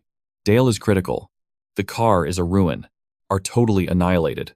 Even the spirit sword, Yut, is screaming in resonance, confirming the situation is catastrophic. Karon turns to Hans, demanding their location. Hans reports they are 10 kilometers from the territory border, and that the distress signal has been sent. With Karon and the others awake, reinforcements should be mobilizing. Hans declares that his squad will hold the line, urging Karon and Leo to flee. He pleads for Karon to understand, but the young master is silent, his gaze locked on his trembling blade. It's reacting to bloodlust. The enemy is already here. Karon spots shadows moving outside the window. His expression hardens as he addresses his knight. Forgive me, Hans, but retreat is not an option. Hans is bewildered. Why? He asks. Karon's reply is colder than ice. These filth dared to destroy the Emperor's railway.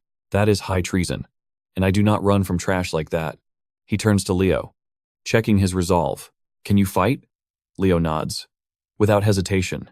In a flash, Karon draws his blade and severs the legs of the attacker lurking outside. There is only one path forward. The assassin crashes to the earth, looking up in terror at Karon's looming silhouette. With a merciless swing, Karon sends him flying into oblivion, finishing his decree. We slaughter every last one of them right here. Karon, Hans, and Leo step onto the battlefield. Karon scans the darkness. More rats than I expected. The knights deploy, creating an epic standoff in the moonlight. Hans gauges their strength, all 3-star warriors. But Karon's eyes narrow. On the vanguard leader, a 6-star master, the leader commands Karon to drop his weapon. His voice, distorted by magic, echoes with a hollow promise. Surrender, and the servants will be spared. Karon instantly dissects their strategy. They want me alive. He glances at Hans. Do you understand the implication? Hans pals. Surely you aren't suggesting. Karon cuts him off with a smirk. Of course I am. They cannot kill me, but I can kill them. The advantage is mine. Hans and Leo look at him, as if he has transcended sanity. But Karon is already moving. He charges, cutting down the first assailant in a spray of crimson. The dam breaks. Knights clash with assassins in a symphony of chaos. Karon roars orders to push the backline and annihilate them in one sweep. He notices the assassins faltering. Hesitating, shall I come to you instead? The mercenaries grumble about the mission parameters. But their leader steps forward, ordering them aside to handle Karon personally. Karon thinks, finally, a real challenge. But suddenly, a figure blurs in front of him. It is Hans. The loyal knight blocks the path. Master, this one is too dangerous. Stand back. The assassin leader mocks him. You rush to your death. Knight. Hans merely smirks, gripping his hilt. We shall see. Without wasting a breath, Hans launches himself into the air. The assassin readies his stance, and they collide in an explosion of force. Sparks shower the battlefield like rain. But then, with terrifying ease, the assassin deflects Hans's strike, sending the knight crashing into the earth like a broken puppet. Hans hits the dirt but immediately realizes, wait a damn minute. That deflection was too precise. He rises, his mind racing. Based on those fluid movements, he deduces the enemy's true identity. This 6-star monster is Hakim, a renowned knight of the Pab Sultanate within the Empire. But this makes no sense. The Empire and the Sultanate are bound by a non-aggression pact. They are supposed to be allies. Hans is baffled. Why would the Sultanate target Karon? There is no bad blood between the ducal house and their nation. But answers won't come from asking. He has to beat the truth out of him. Meanwhile, the tide of battle shifts. The young masters are holding their own, with surprising ferocity. But Hakim ignores the distractions. He charges straight for Hans, putting the knight on the back foot. Do you have time to daydream in battle? Hans retorts. My formation may be broken, but his aura flares to life. He unleashes his signature technique. But I am not. A shockwave of pure energy blasts Hakim backward, hitting the reset button on the duel. Hans warns him coldly. Resistance is futile.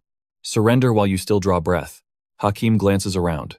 Realizing his squad has been decimated, Hans offers a final mercy. Yield now, and keep your life. There is no need to die on foreign soil for nothing. But Hakim is blinded by loyalty.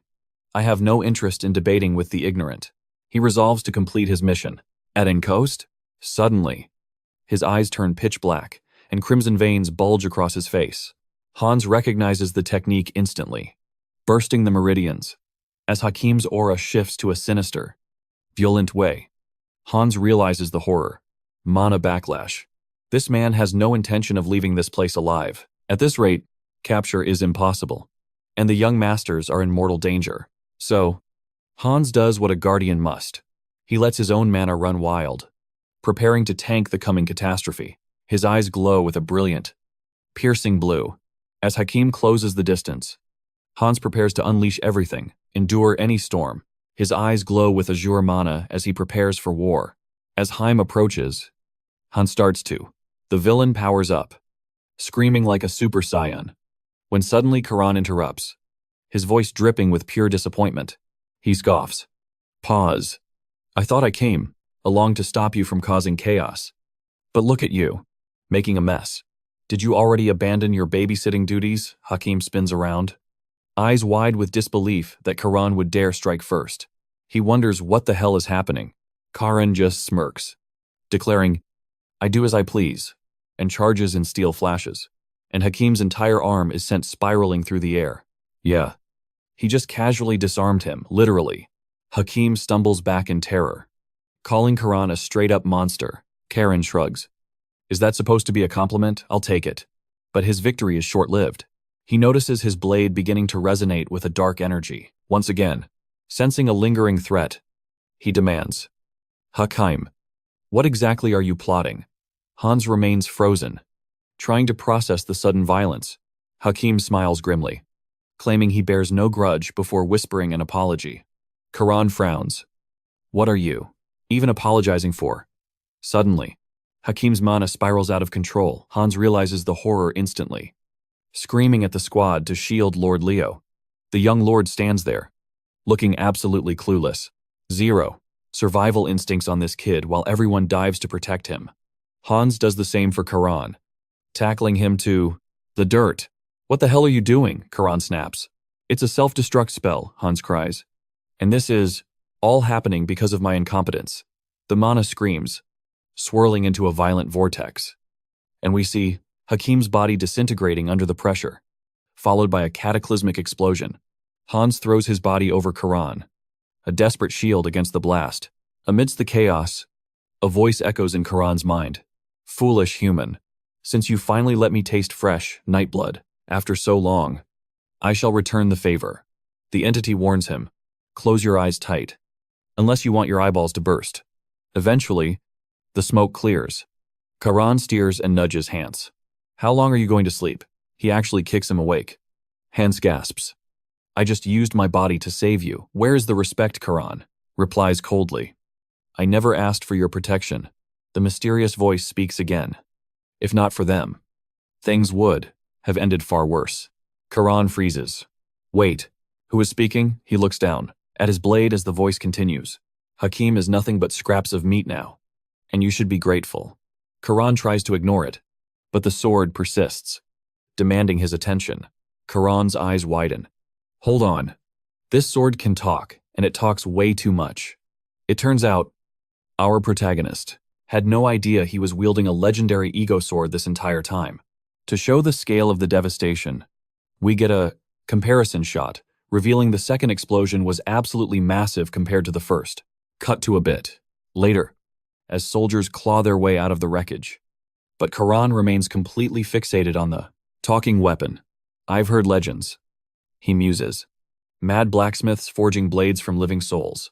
Apparently, those cursed things can speak. Guillotine snaps back instantly, threatening him. Compare me to a cursed object one more time, and I will sever your head myself. Karon fires back.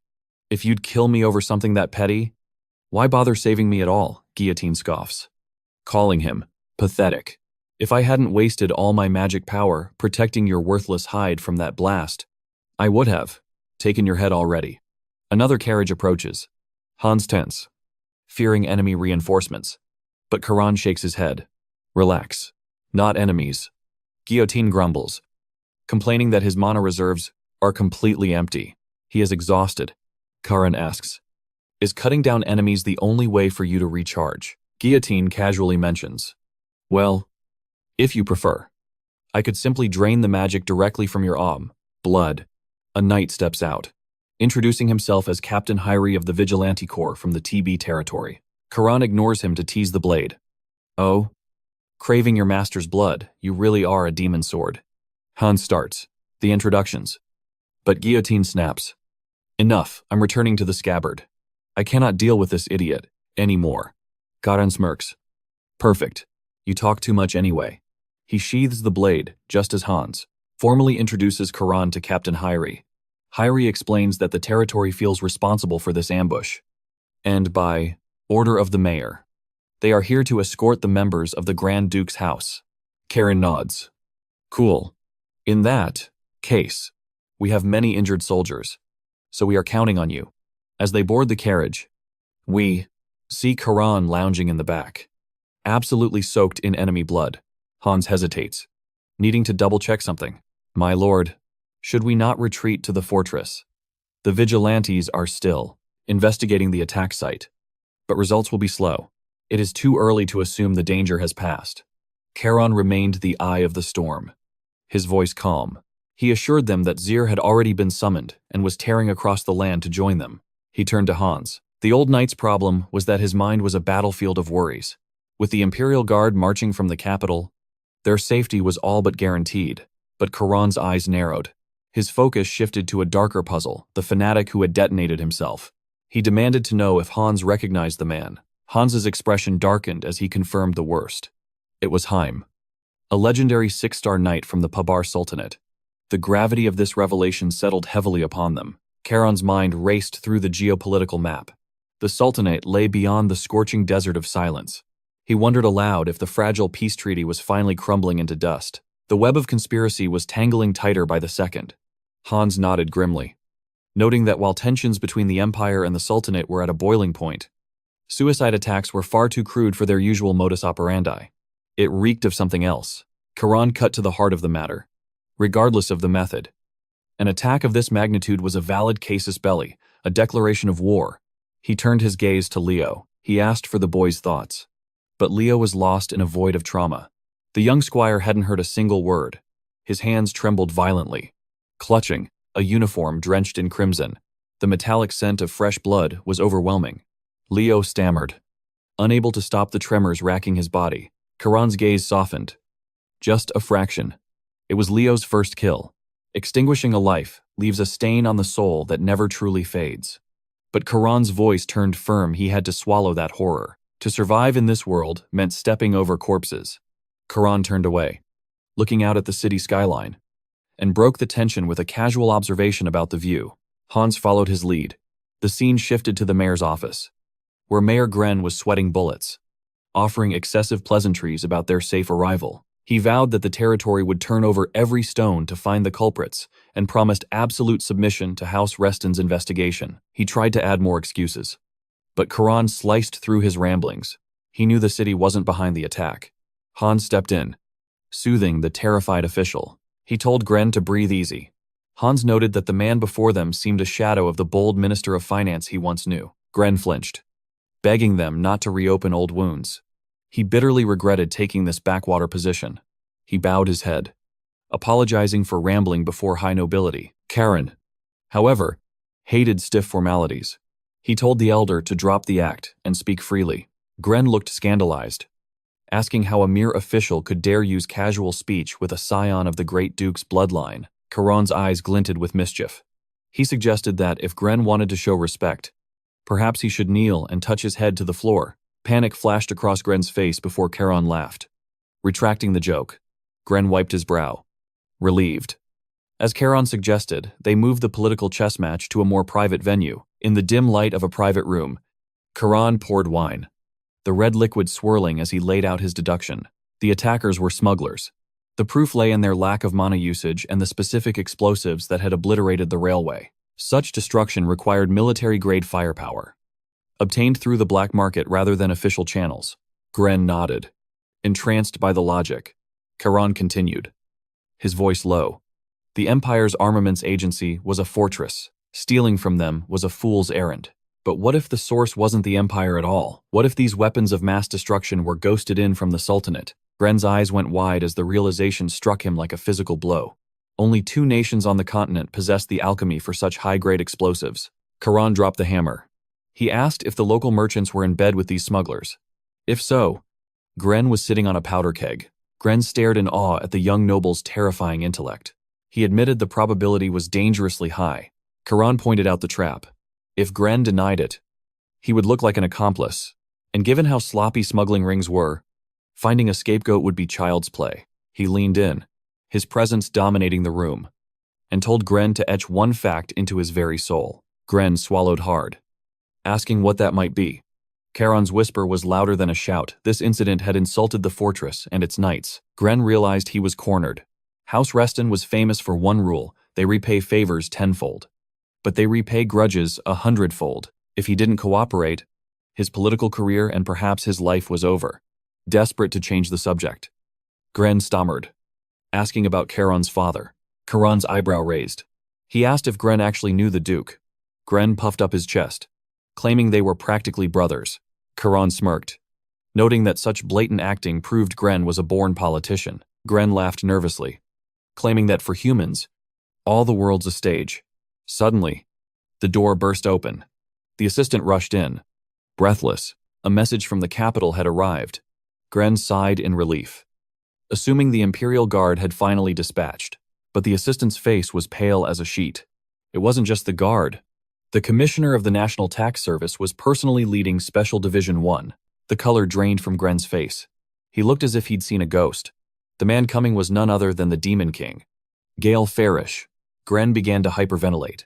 The Tax Reaper himself was coming. He turned to Karon, asking if he knew about this calamity. Karon shrugged nonchalantly. Of course, his grandfather doted on him and would move heaven and earth to protect his grandson. Gren realized the terrifying truth: the taxman cometh, and he takes no prisoners. The scene shifted to the outskirts of the territory. Civilians froze in their tracks. The ground trembled rhythmically as a legion of armed soldiers marched through the streets with military precision. And there, at the rear, radiating an oppressive aura, was Gale himself. Shadows in the alleyways whispered in fear. The Demon King had arrived. Damn. He arrived with the speed of a thunderbolt.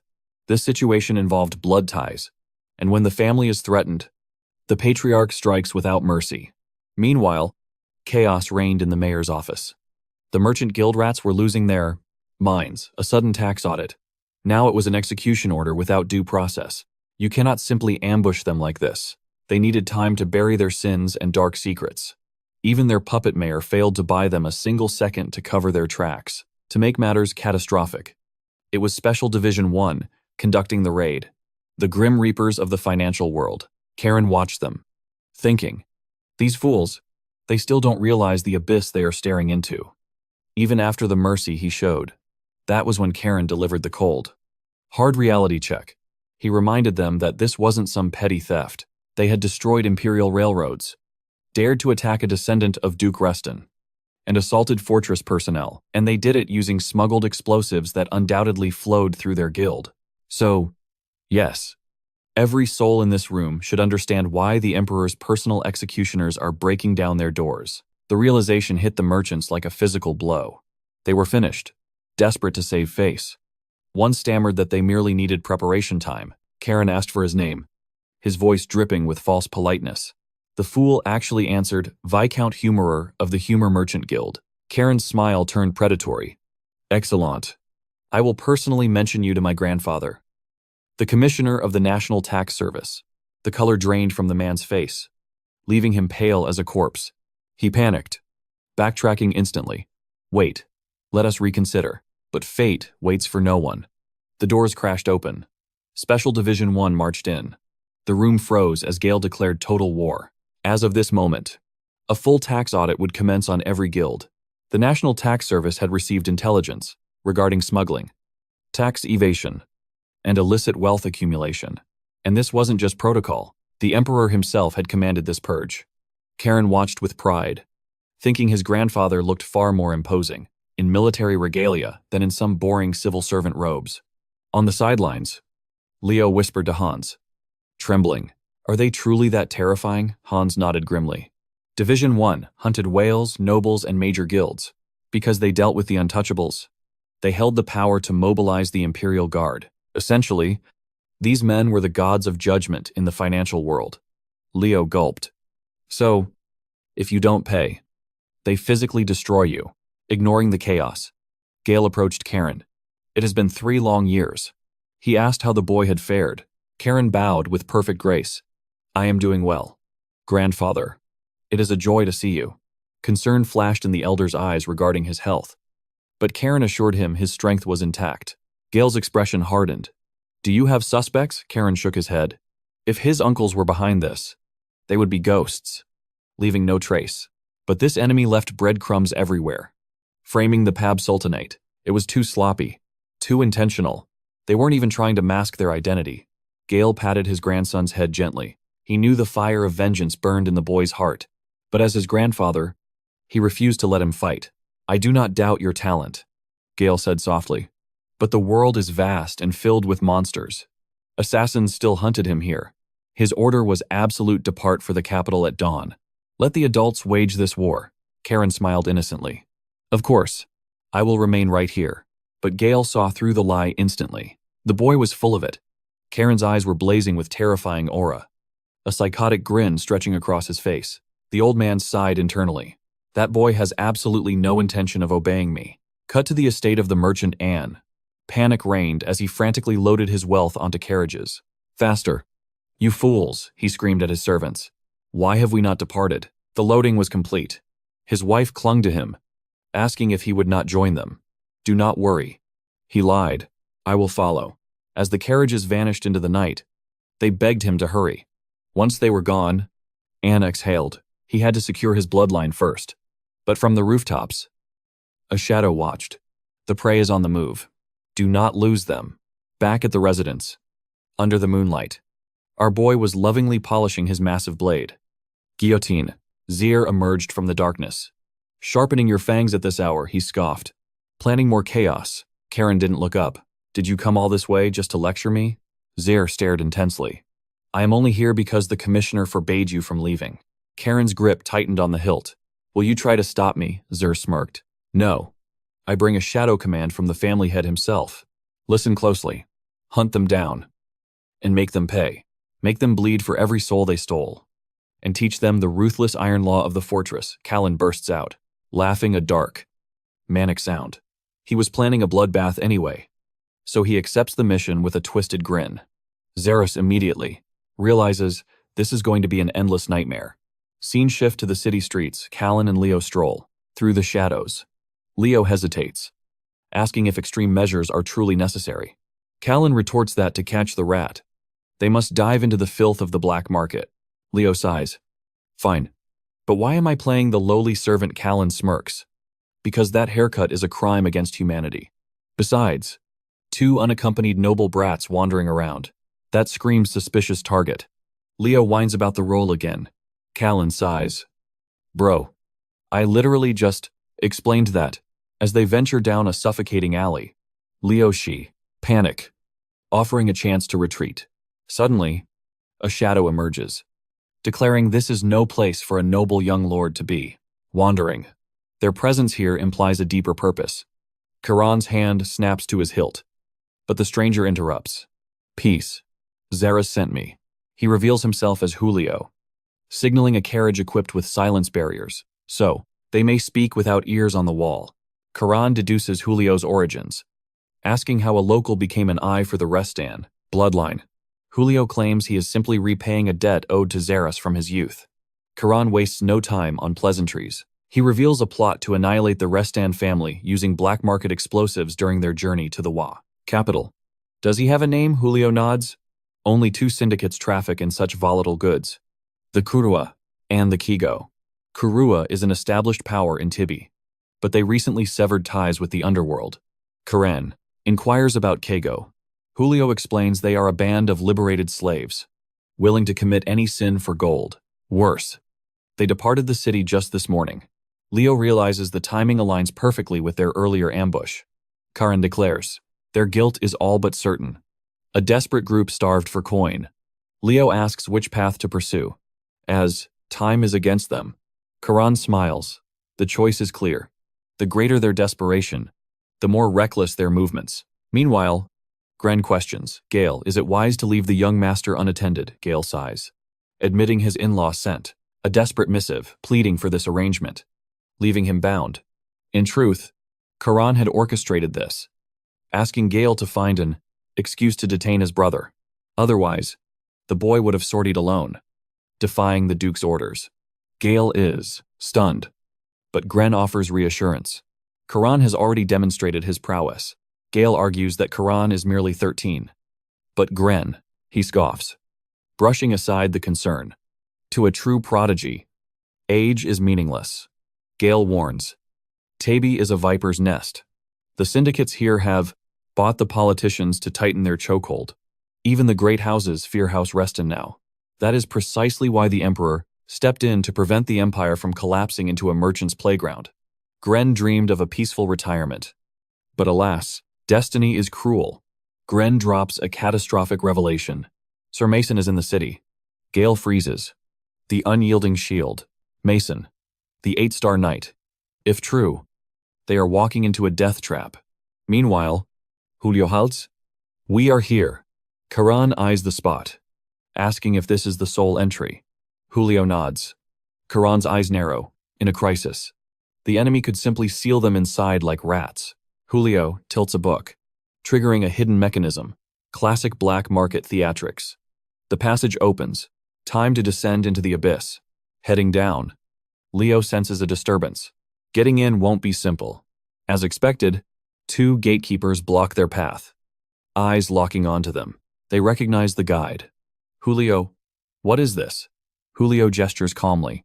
I brought esteemed guests. The guards scoff, acknowledging his high-rolling clientele. But the chairman issued a lockdown. No business today. Julio frowns, demanding an explanation. But they only cite absolute orders from above. He pushes for answers. But they know nothing and gesture for him to vanish. However, courtesy ends there. One guard touches his hilt, killing intent spiking. Karon smirks. Oh, you intend to draw steel against us. He grips his weapon, daring the guard. Go on. Try it. Let's see who bleeds first. Leo sighs internally. Why must you always provoke them? But Karon is relentless. If you have the guts to kill, then stop hesitating and draw. Suddenly, Karon shouts. Leo initiate. Plan B. Leo blinks, utterly bewildered. There is no plan B. There was never a plan B. But the guards don't know that swords flash from scabbards. Leo reacts on instinct, realizing Karon just bluffed them into a death match. The first guard lunges, claiming he has no choice. His partner shouts to wait, but too late. Then, the cursed blade Guillotine speaks in Karon's mind. I refuse to drink the blood of such low-tier trash. Karon pose, confused. You can speak without being drawn, Guillotine scoffs. As long as you touch my scabbard, our souls connect. How convenient. Karon mutas, and strikes. The guard attempts a block, confident in his defense. But then, snap steel shatters like glass. The weapon is cleaved in 2. The second guard panics, but freezes. Leo is already behind him. With zero hesitation, he launches a frontal assault. Julio watches with a smirk, acknowledging the ferocity. That is exactly the caliber I expected from the young wolves of the Reston bloodline. Leo disarms his opponent in a flash of steel, but he shoots a sharp glare at his master. Boss, give me a warning next time you pull a stunt. Like that? But Karon just smirks. He looked like he was enjoying the thrill. Didn't he? Karon cuts in. Let's get these negotiations started. Julio shakes his head, impressed. You really are amazing. The pinned guards grit their teeth. Do you think you can mock us and leave this place alive? Suddenly, the guard's chest glows with ominous red mana. A commanding female voice echoes through the hall. That is enough. Cease your roughness with my men. Karon narrows his eyes. Does this mean the president of Kago actually bleeds for her underlings? Her silhouette steps forward. Of course, these people have stood by my side through the darkest of hells. I will not let them be torn apart by some overexcited puppy. Leo realizes instantly. She knows exactly who they are. Despite the tension, she gestures for them to enter. Karon holds his ground. That is a kind offer. But trust is earned, not given. My boys stay here with the hostages. She laughs softly. You certainly have a villainous fondness for hostages, just like the rumors say. She turns, eyes gleaming. I will be waiting. She orders an enforcer named Cal to guide him inside. Meanwhile, back with Gale. His face is pale. If Mason is here, it implies only one terrifying possibility. He is escorting the Emperor's illegitimate problem child. The 6th prince. Gale is sweating bullets. The Emperor personally reassigned Mason from the Imperial Guard just to protect that royal troublemaker. But that prince, his actions are chaotic and completely unpredictable. Gren tries to rationalize it. He is a mage. Right. He probably just came for the magical artifacts. But Gale's anxiety is spiking. I am worried about him crossing paths with our young master. Gren waves it off. Surely. Nothing bad will come of a simple meeting. Gale looks him dead in the eye. You do not understand. Karon is the type of man who creates disaster. Even where there is peace. Back in the room, Karon steps in. He is stunned to see a child wearing a golden mask lounging on the couch. The masked boy tilts his head. Are you Karon? But Karon's focus shifts. The pressure radiating from the guard behind the boy. It is suffocating. This aura, it belongs to a master of the 8th star.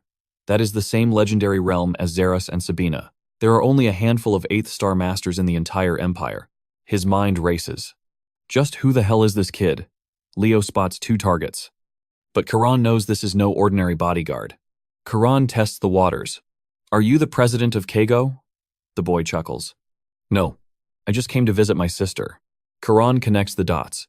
The president's younger brother. The boy waves his hand. More like sworn siblings. But it is a pleasure to meet you. Karon decides to gamble with his life. He activates the fortress's movement technique and charges in. Everyone freezes in shock. Is he crazy?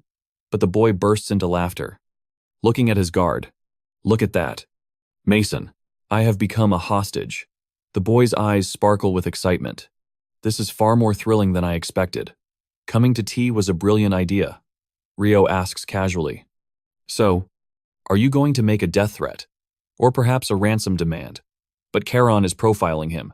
Golden eyes, jet black hair, and an 8th star knight named Mason, the one I am holding, is the 6th prince of the empire. Rio grins mischievously. Shall we demand the overthrow of the imperial palace? Karon stares at him. This guy is definitely not sane. Just then, the atmosphere grows heavy. A true heavyweight enters the fray. An elf woman stands there, radiating power. She looks at Karon with amusement. It seems you have upgraded your hostage while I was away. Care to explain? But Karon doesn't flinch. I simply swapped for a more luxurious hostage. What do you think? She raises an eyebrow. I doubt he is worth that much. She pauses. But why the sudden switch to formal speech? Karon stays sharp. You are an elf, implying you are an elder.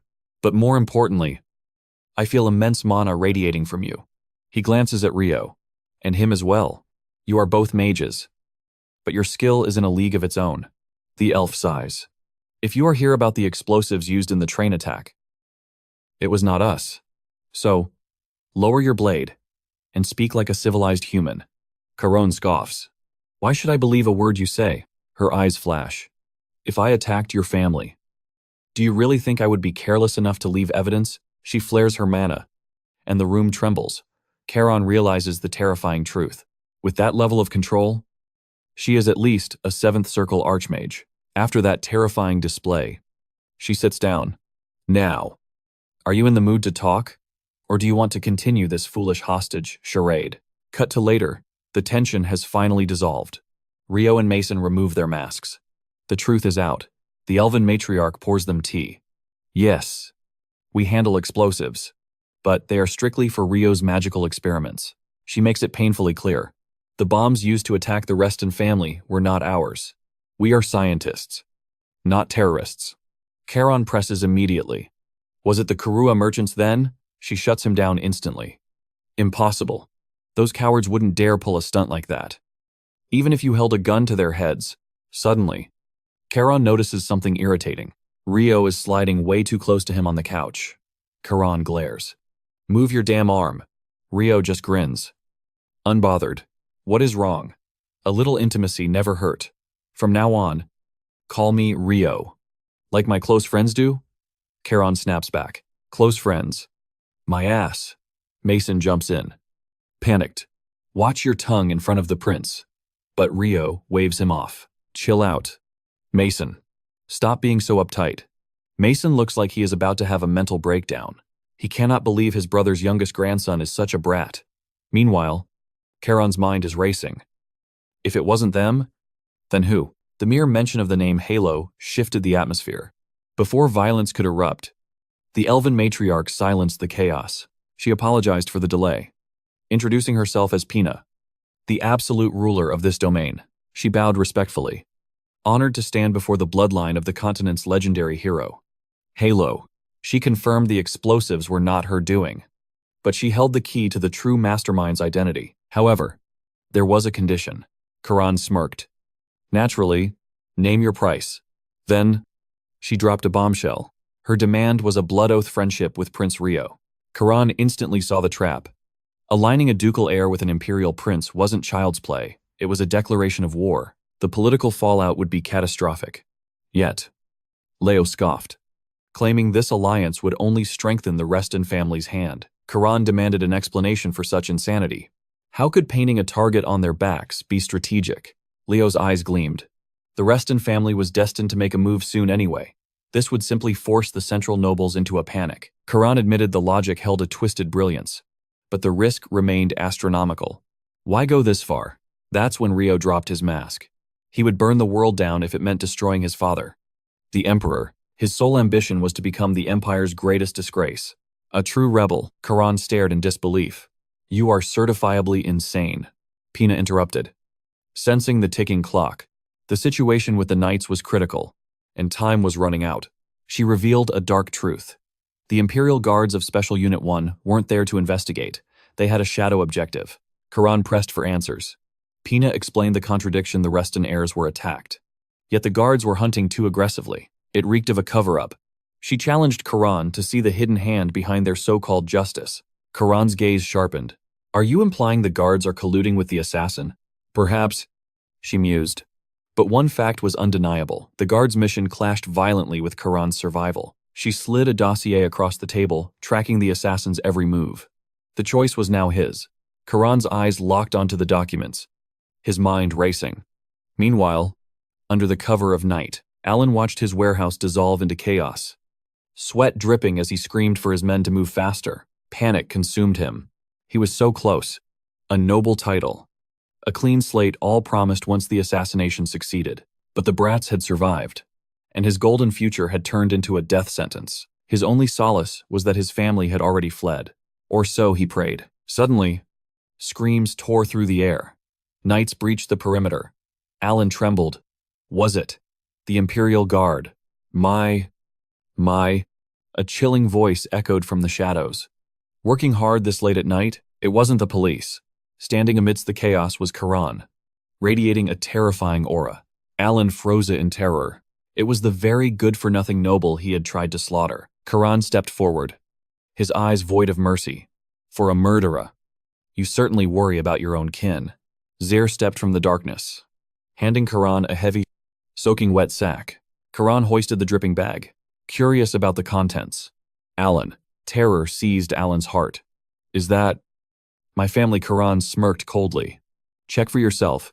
Trembling hands opened the sack to reveal severed limbs. Alan's mind shattered instantly. Asterisk, smack times. Karon's hand connected with his face. Look closer. Do these calloused hands belong to your pampered wife? They belong to the assassin sent to silence Alan's family. Snot and tears ran down Alan's face as he thanked his executioner. But Karen's gaze remained icy. Don't misunderstand. You plotted against my blood. You killed innocents. Your family lives because they are blameless. You, however, are filth. Death was too easy. He would rot in the underground fortress, begging for an end that would never come. Back in the shadows, Pina turned to Leo. Rumors of the Emperor's demise were spreading like wildfire. Leo confirmed the capital was a viper's nest. Only the warmongers were celebrating amidst the anarchy. The divide within the Imperial forces was widening, threatening to tear the Empire apart. Factions were drawing blades.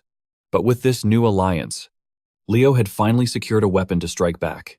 Ally, he offers his gratitude, boasting with a smirk that Karon has joined their cause, won over by his undeniable charisma.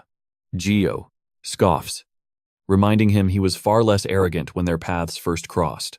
Leo concedes the point, his expression darkening. He recounts the moment he set foot in T.B. territory, fresh from escaping a bloody internal conflict. He watched his mother struck down by assassins. If Mason hadn't stood, infacted, guard, Leo would have surely joined her in the afterlife. And without that fateful meeting in the city, the secrets of dissension, magic would have remained locked away, just as they forged his present. Karon is the key to unlocking his future. Meanwhile, back at the mayor's estate, Gale demands answers. Confused by the sudden chaos, Gren argues that broadcasting the brutal truth of the attacks and the investigation is reckless. Gale insists that leaking this scandal will shatter the family's prestige, questioning if Gren can truly stomach the fallout. Gren counters, asking if Karon will bear the weight of this catastrophe. But the answer is simple. Responsibility is irrelevant. This maneuver ensures the shadow puppeteers cannot bury their sins. Furthermore, Gren emerges as the beacon of justice, the righteous mayor defying corruption, a flawless victory. Zars recalls Halo's absolute command grant Karon free reign, though he cannot fathom the boy's endgame. Disobedience to his master is impossible. They have no choice but to place their faith in Karon and ride this storm to its end. Back at the Reston estate, the butler approaches Halo with an urgent missive from Karon. As Halo scans the letter, disbelief washes over him. This little madman intends to expose everything, the investigation, the devastation, every sordid detail. The butler confirms with a stoic nod. That is precisely the young master's will. Pale enters the fray, summoned by the commotion, and Halo briefs him on Karon's insane gambit. The council had already pledged full cooperation to halt further terror. Halo turns his gaze to Pale, asking, "What is your verdict on your son's grand design?" Pale scans the documents, his eyes widening in shock as he grasps the true scope. This transcends mere vengeance. The boy is poised to utterly dismantle the political equilibrium of T.B. He is restoring true authority to a mayor who has been merely a figurehead until now. Halo nods grimly. Indeed, these councilmen have treated this city as their implementing private playground for decades. But the masquerade ends now. The public will learn one of them funded a terror strike against the Reston bloodline. Their reputation is finished. He admits Karon is a reckless brat who frequently drives him to the brink of cardiac arrest. Yet, the boy exacted revenge and elevated the families, standing in a single stroke. Pale, however, remains somber. He reminds Halo that Karon is merely 13. They are thrusting the burden of political warfare onto a child who should be studying, not dismantling ancient power structures. Halo smirks, turning the tables. Did you not implore me to have faith in my own son? You said, trust him. Let him carve his own destiny. A wolf must walk the path of a wolf. I know, you hesitate seeing your cub step into the wild, but you must heed your own counsel and trust him to the bitter end. Pale relents, and a dangerous glint ignites in Halo's eyes. This chaos sends a crystal-clear warning to the capital, especially those power-hungry wretches in the Imperial Guard. He adds that under any other investigator, heads would be rolling through the streets by now. He warns Pale to steel himself for the coming storm. It is time for House Reston to rise again. The scene shifts to the square, where Mayor Gren delivers a thunderous oration, lamenting the shame of such a tragedy within their walls. A councilman, having sold his soul for power, attempted to assassinate the grandson of Halo Reston, the continent's supreme hero. The crowd erupts into absolute bedlam, screaming for the corrupt official's exile, demanding his head on a pike. Gren vows upon his life to return sovereignty to the people and purge the filth. Leo observes from the shadows, muttering that the mayor was born for this stage. Gale concurs, noting, Gren is a master politician who never squanders a crisis. Leo asks if the capital's elite are all this cunning. Gale laughs darkly. Hell no. Gren ascended to these heights precisely because he possesses the skill to match his ambition. The mayor is far more lethal than his benevolent smile implies. Gale then confesses his disbelief that a strategy devised by a 13-year-old was greenlit by the patriarch himself. Halo must hold Karon's talents in reverence to permit him to play the Game of Thrones. At this velocity, the boy might force his way into the line of succession. Whether that becomes a blessing or whether it is a blessing or a curse, only time will tell. Karon turned to Gale, a shadow of guilt clouding his gaze. He asked if the man was all right, considering he had been forcefully dragged into the muddy waters of the Reston family business. He recalled his mother's words. Gale despised mixing personal interests with public duties. Karon worried he had forced the warrior to compromise his honor, but Gale merely waved it off. Sometimes, he said, his voice steady, after you enter 5 the round, must break your own rules to uphold justice. Besides, the Emperor had already intended to prune the overgrown powers in this region, regardless. So destiny had simply aligned. Before departing, Gale offered one final piece of wisdom. If your principles ever shackle you from doing the right thing, smash through them without hesitation, claiming he had matters to attend to before returning to the capital. The warrior vanished.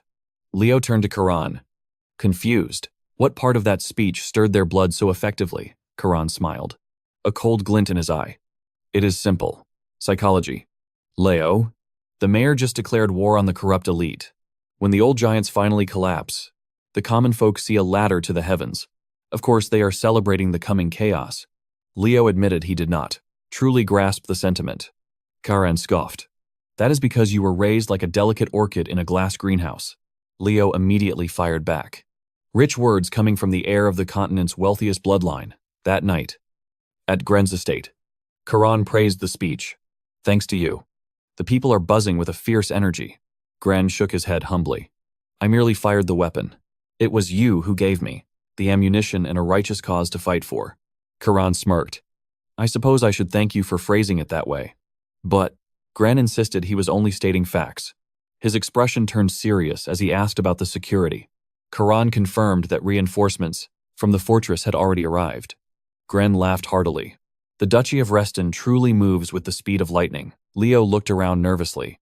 Is this what high-stakes politics looks like? Gren noted they still needed to prepare for the journey to the capital tomorrow.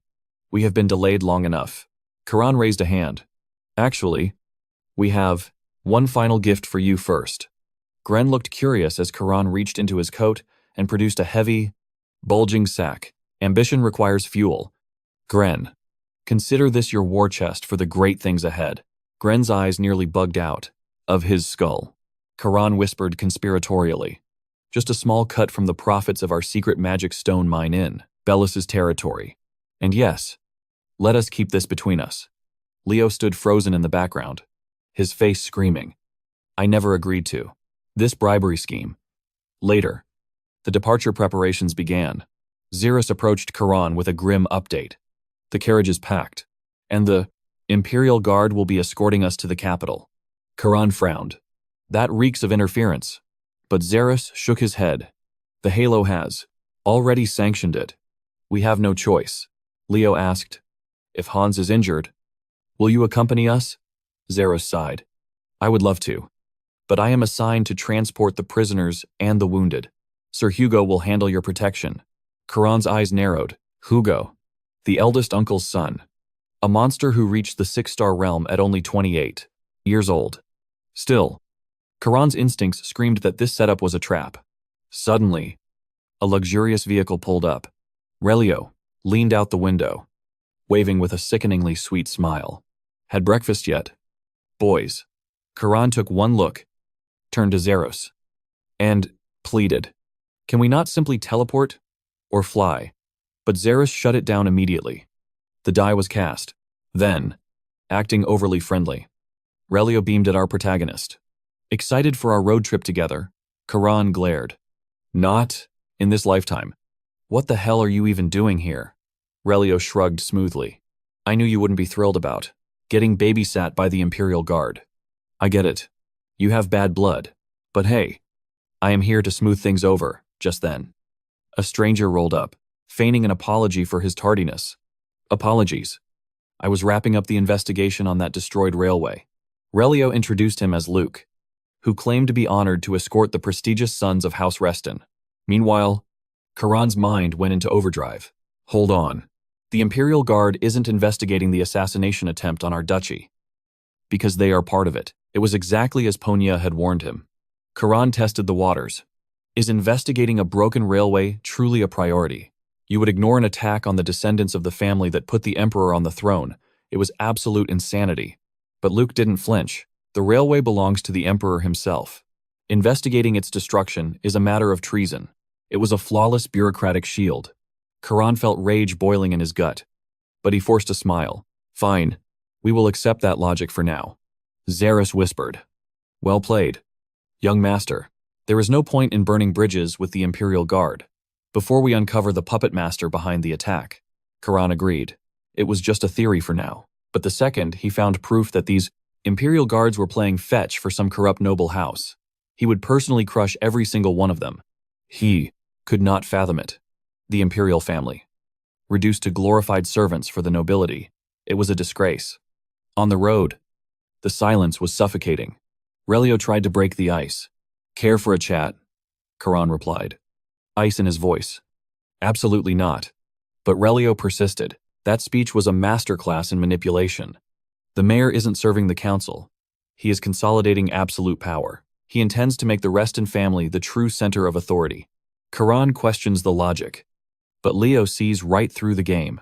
The rhetoric of justice was merely a smokescreen. A tactical play to scrub the stain from the Reston family's honor after the incident.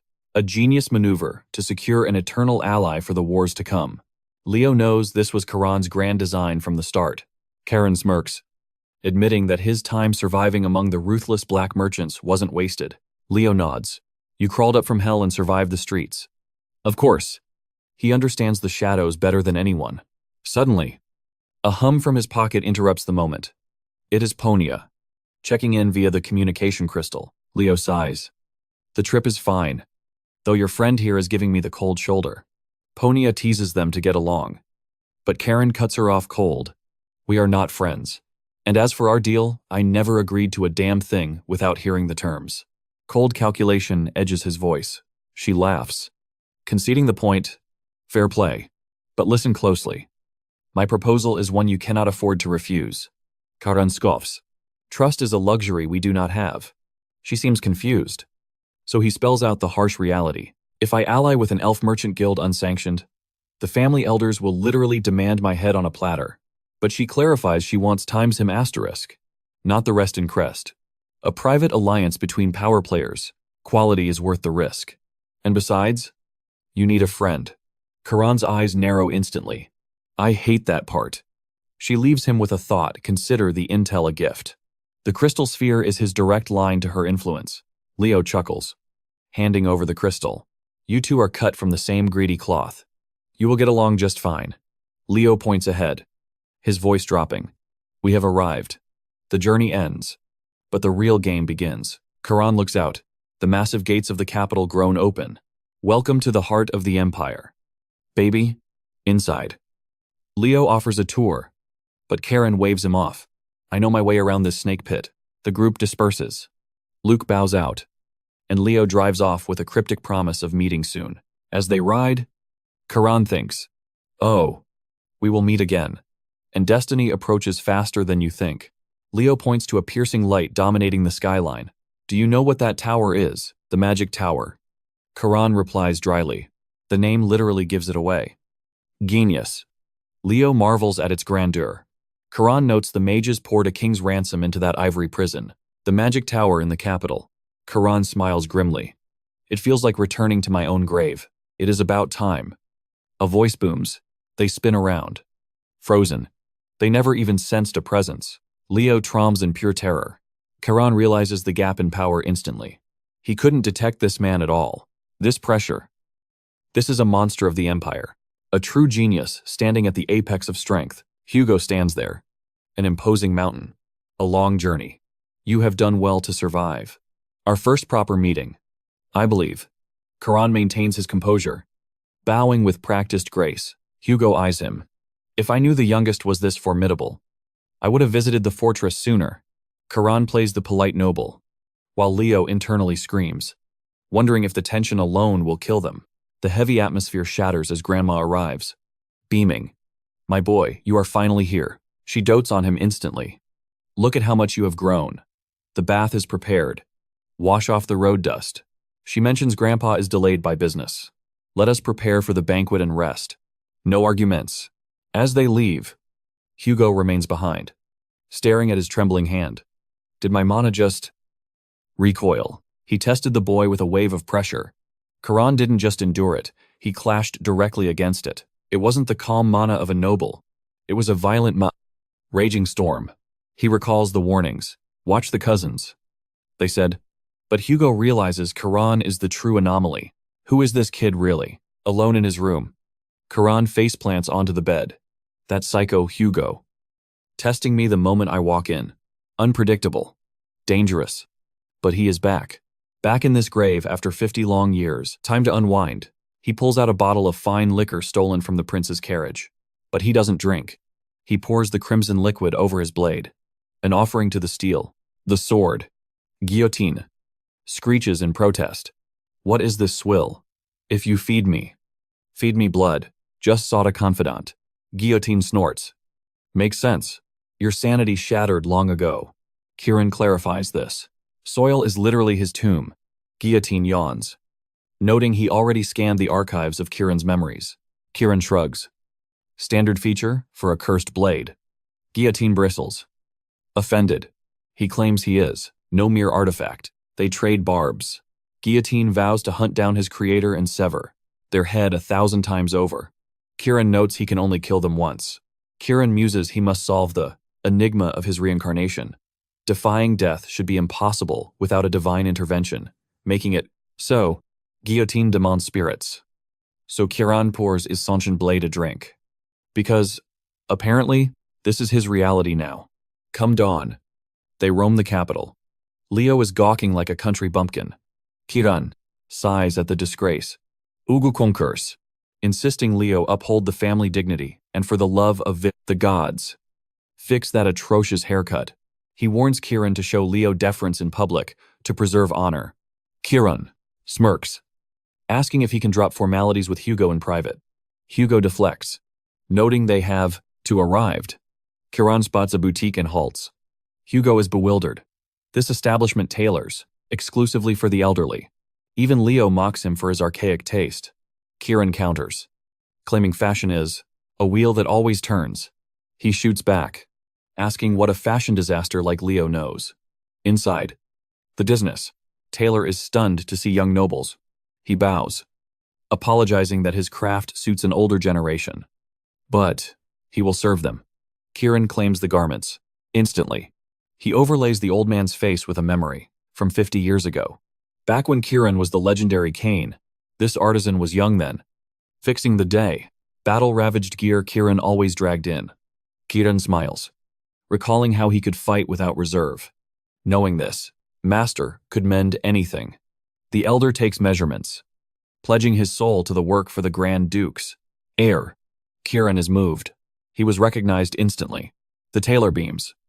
Naturally, Sir Kane was a patron and a brother to the Grand Duke. Kieran probes his memory of Kane. The old man speaks. Reverently, Kane was warm, though surely the hero never knew his humble name. Kieran realizes that, in his past life, amidst the bloodshed, he only ever called the man Kid. But, strangely, being remembered across half a century warms his cold heart. He asks for the name. The man smiles gently. It is Rohan. Suddenly, a woman storms in. Grandpa, did you hear that? Wretch. The heir of Halo has entered the city. She freezes. The air turns ice cold as she realizes her target is right there. Kieran blinks. Apologies. Since when am I the villain? After a suffocating silence, the girl stammers. Greetings, Lord Hugo. He nods. Ah, the first meeting since the tournament. Leo's eyes bulge. Wait. Hold on. Are you Amy Allura? Kieran is bewildered, asking how Leo knows her. Turns out, this girl is a heaven-defying prodigy. She hit the 4-star stage at 17. Kieran feels a headache coming. Why is every ant around me a genius? Meanwhile, Hugo flushes, apologizing for the rudeness before introducing Dame Amy Allura of the Imperial Knights. Kieran attempts a greeting, but Amy cuts him down. I know. You are Karon Reston. She marches to Leo, who is blushing like a maiden meeting a hero. Kieran wonders how on earth she knows them.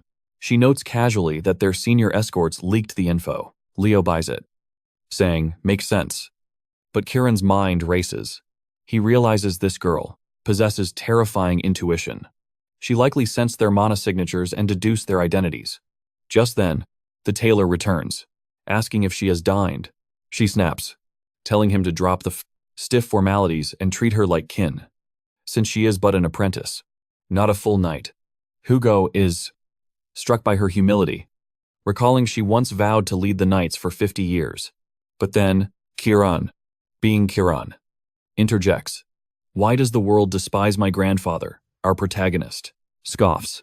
That guy sold his humanity to demons. Where is the glory in that? Amy erupts. We are talking explosive killing intent.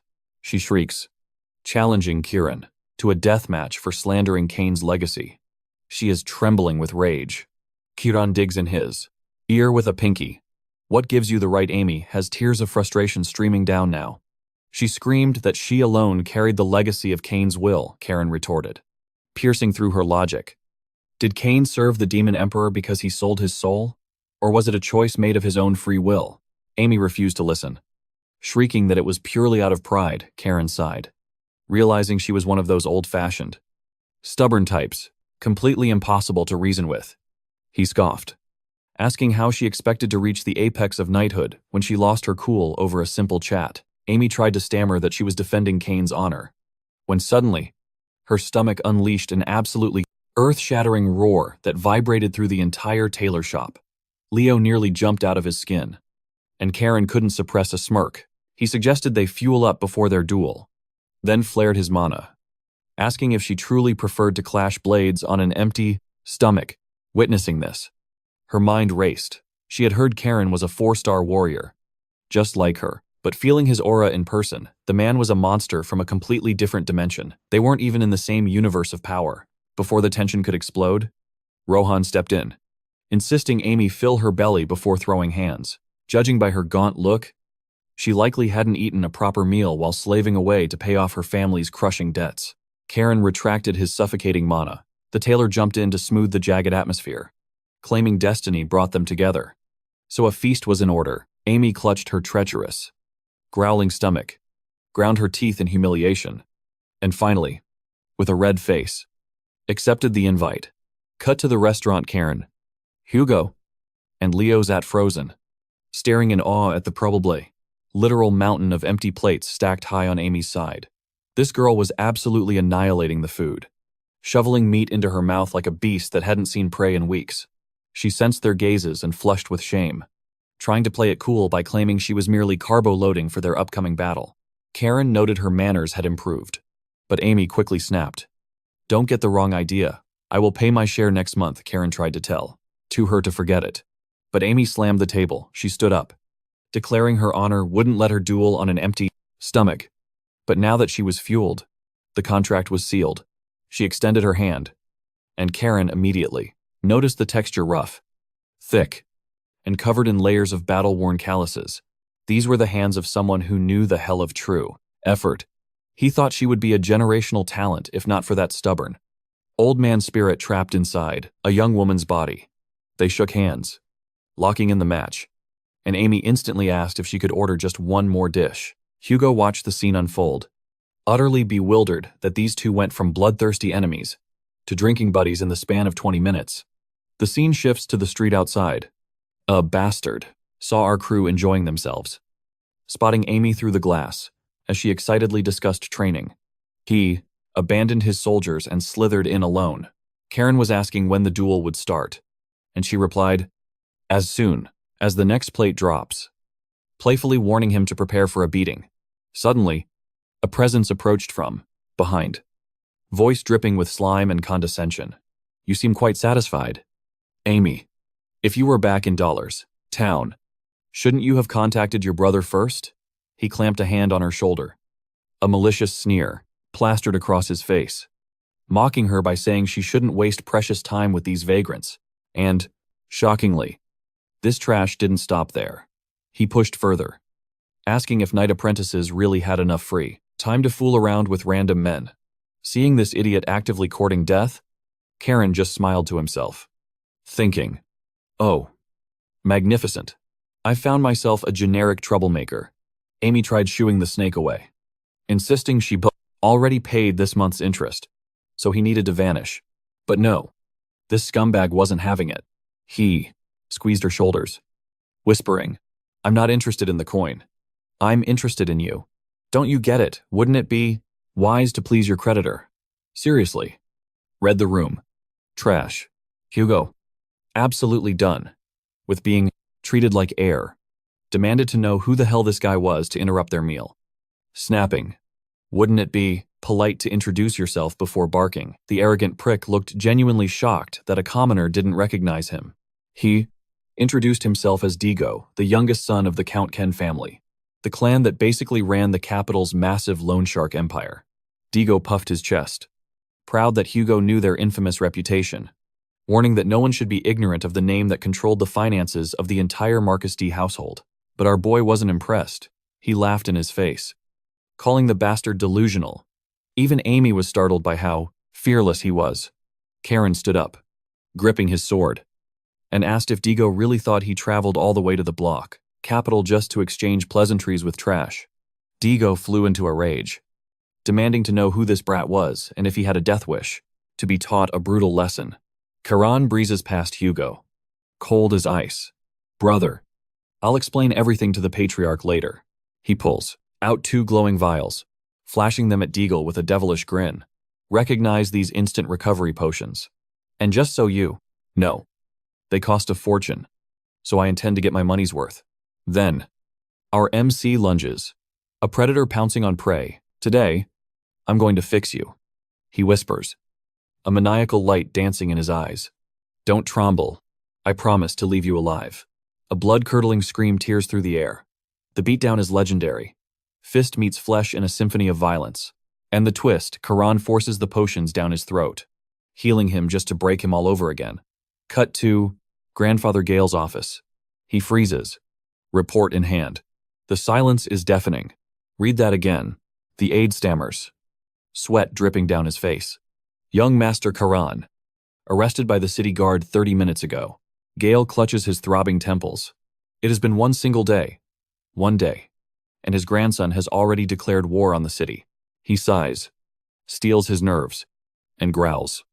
What was the charge? The aide trembles. He is accused of assaulting Deagle K, the youngest scion of the Count's family. Gale's eyes narrow. Deagle, the trash who preys on the daughters of his debtors, that filth. Gale curses, slamming his fist. He deserves to be beaten to death. Well, look at that.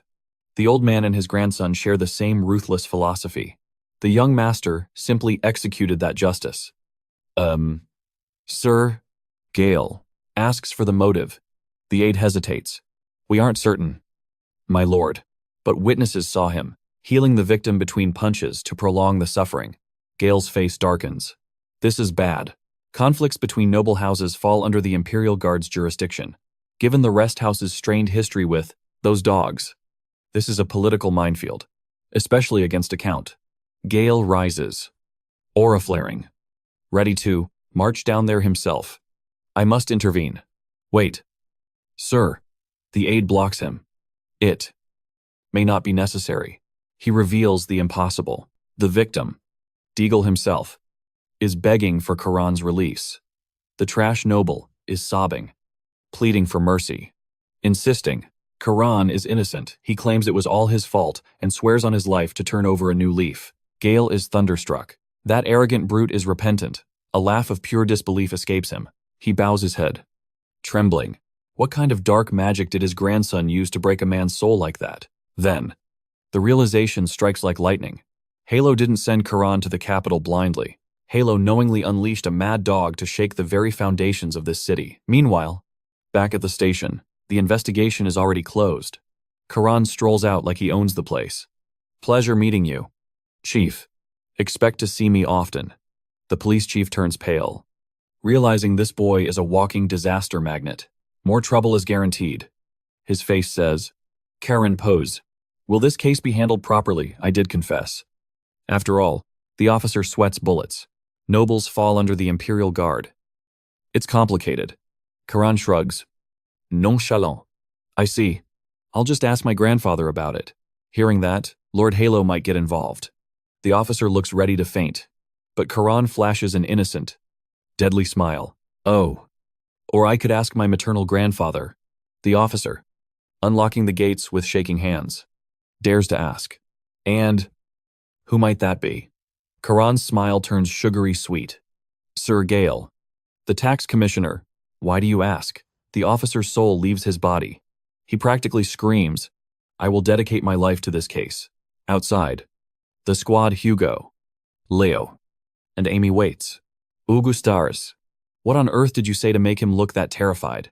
Karan chuckles humbly. Just ensuring justice has the proper arc aided. Motivation.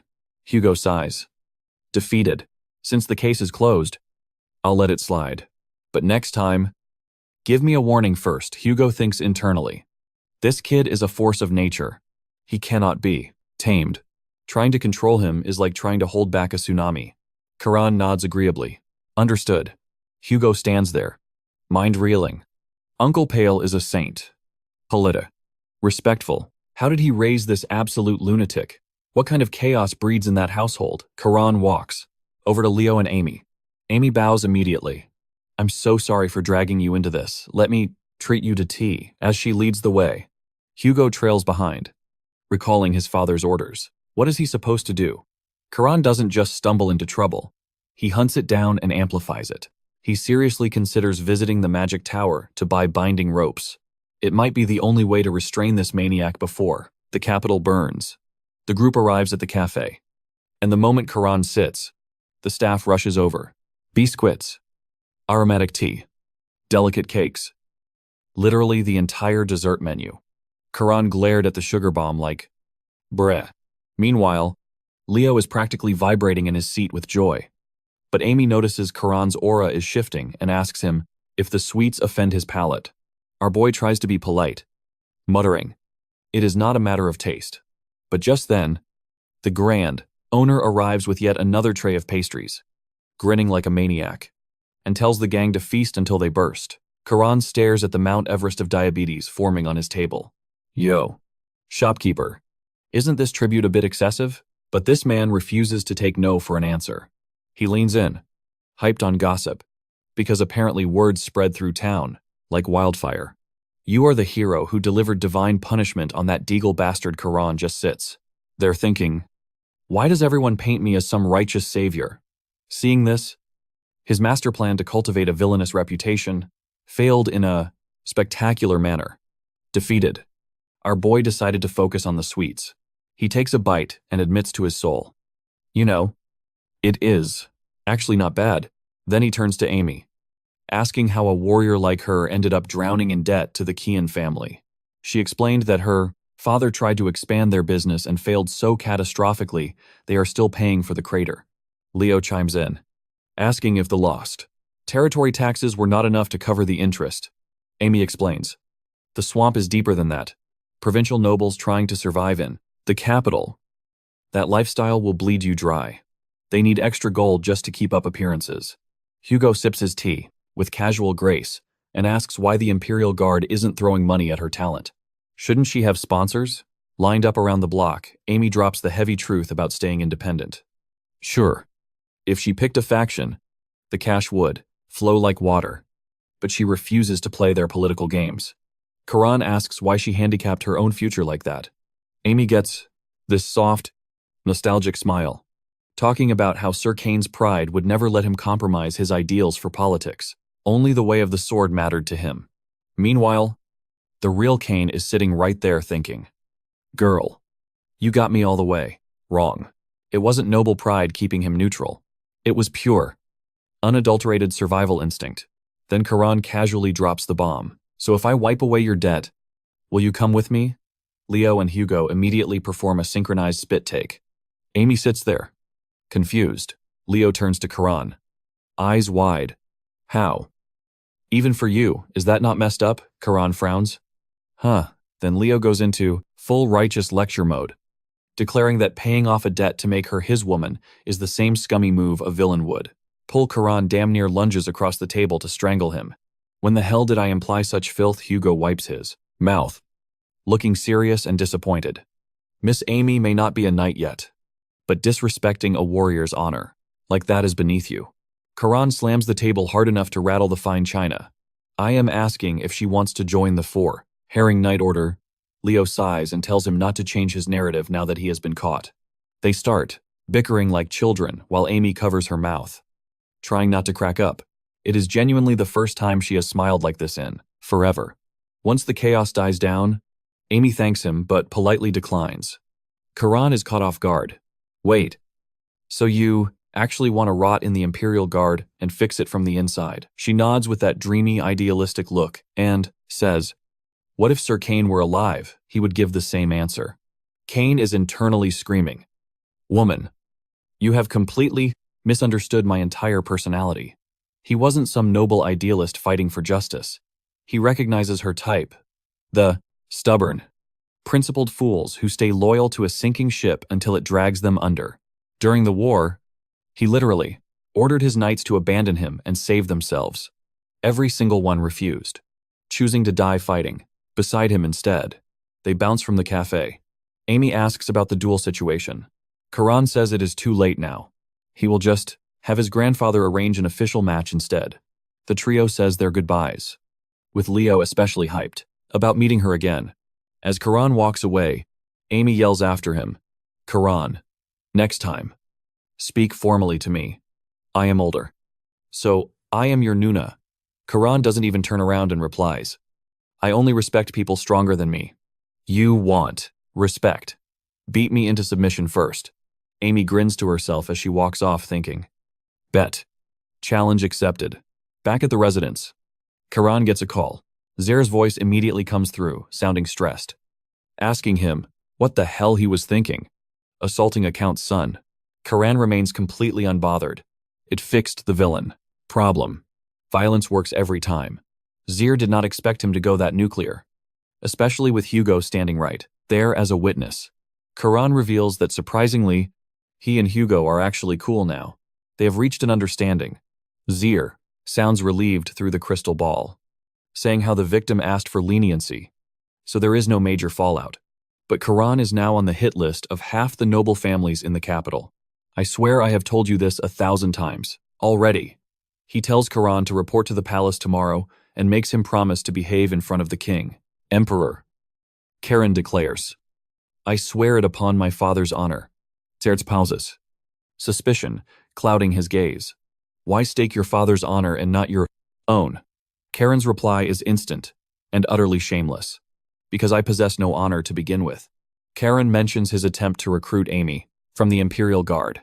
Zerz knows the name well and asks how the negotiation fared. Karon admits she rejected his offer, without a second thought. Zertz calls it a pity, noting the Imperial Guard would be fools to lose her. Then, Karon requests a direct audience with the family head.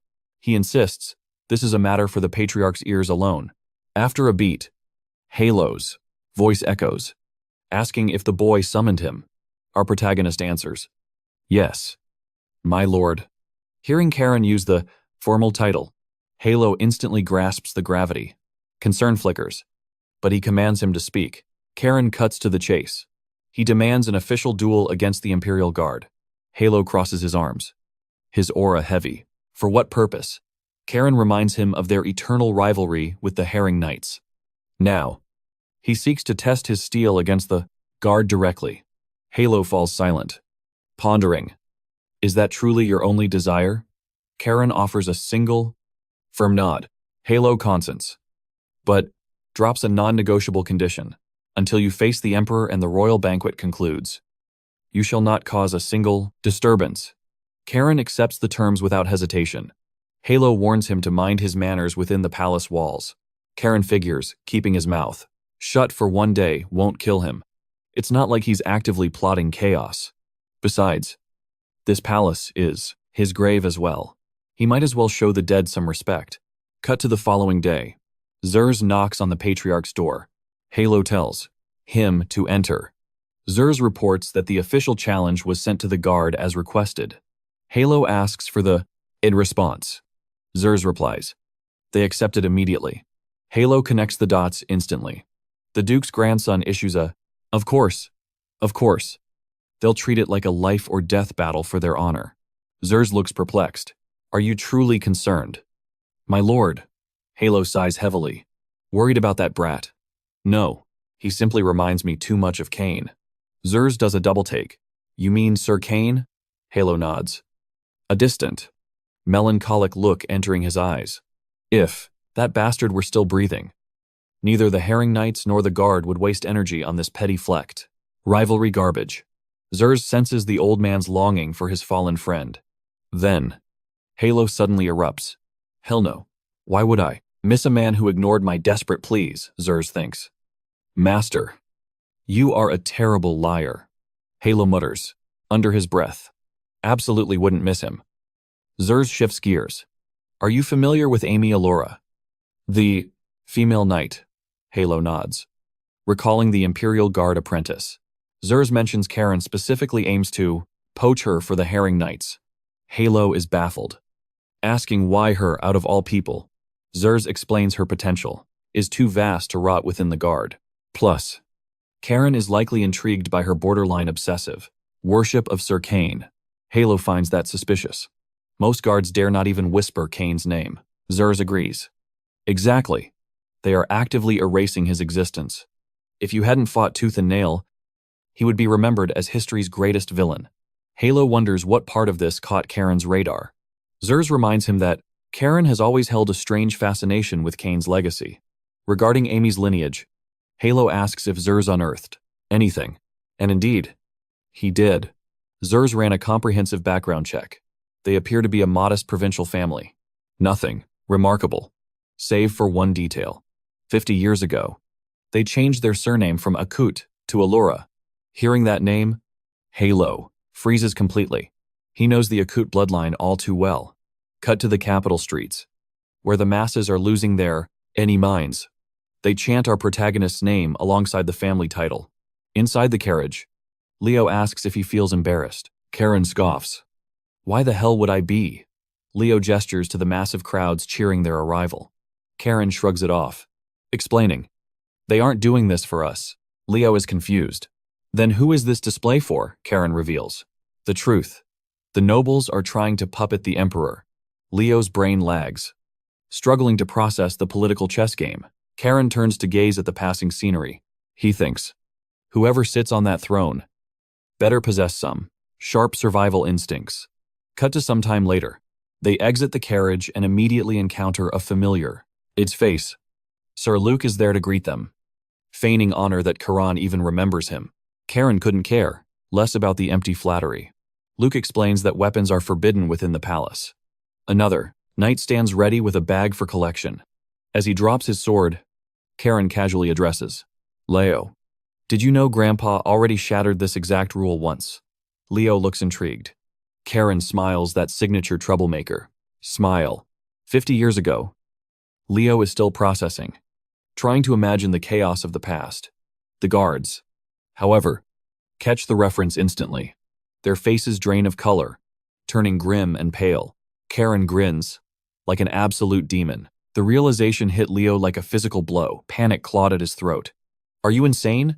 Why would you bring that up now? Knight Luke's warning had been sharp. Mind your tongue before the Emperor. But Karon, he just shrugged. Understood. They were still bickering when time's thud asterisk. A guard collapsed mid-stride. Luke's eyes locked onto the sword, lying on the floor. The blade was barely unsheathed. Yet a suffocating killing intent flooded the hall.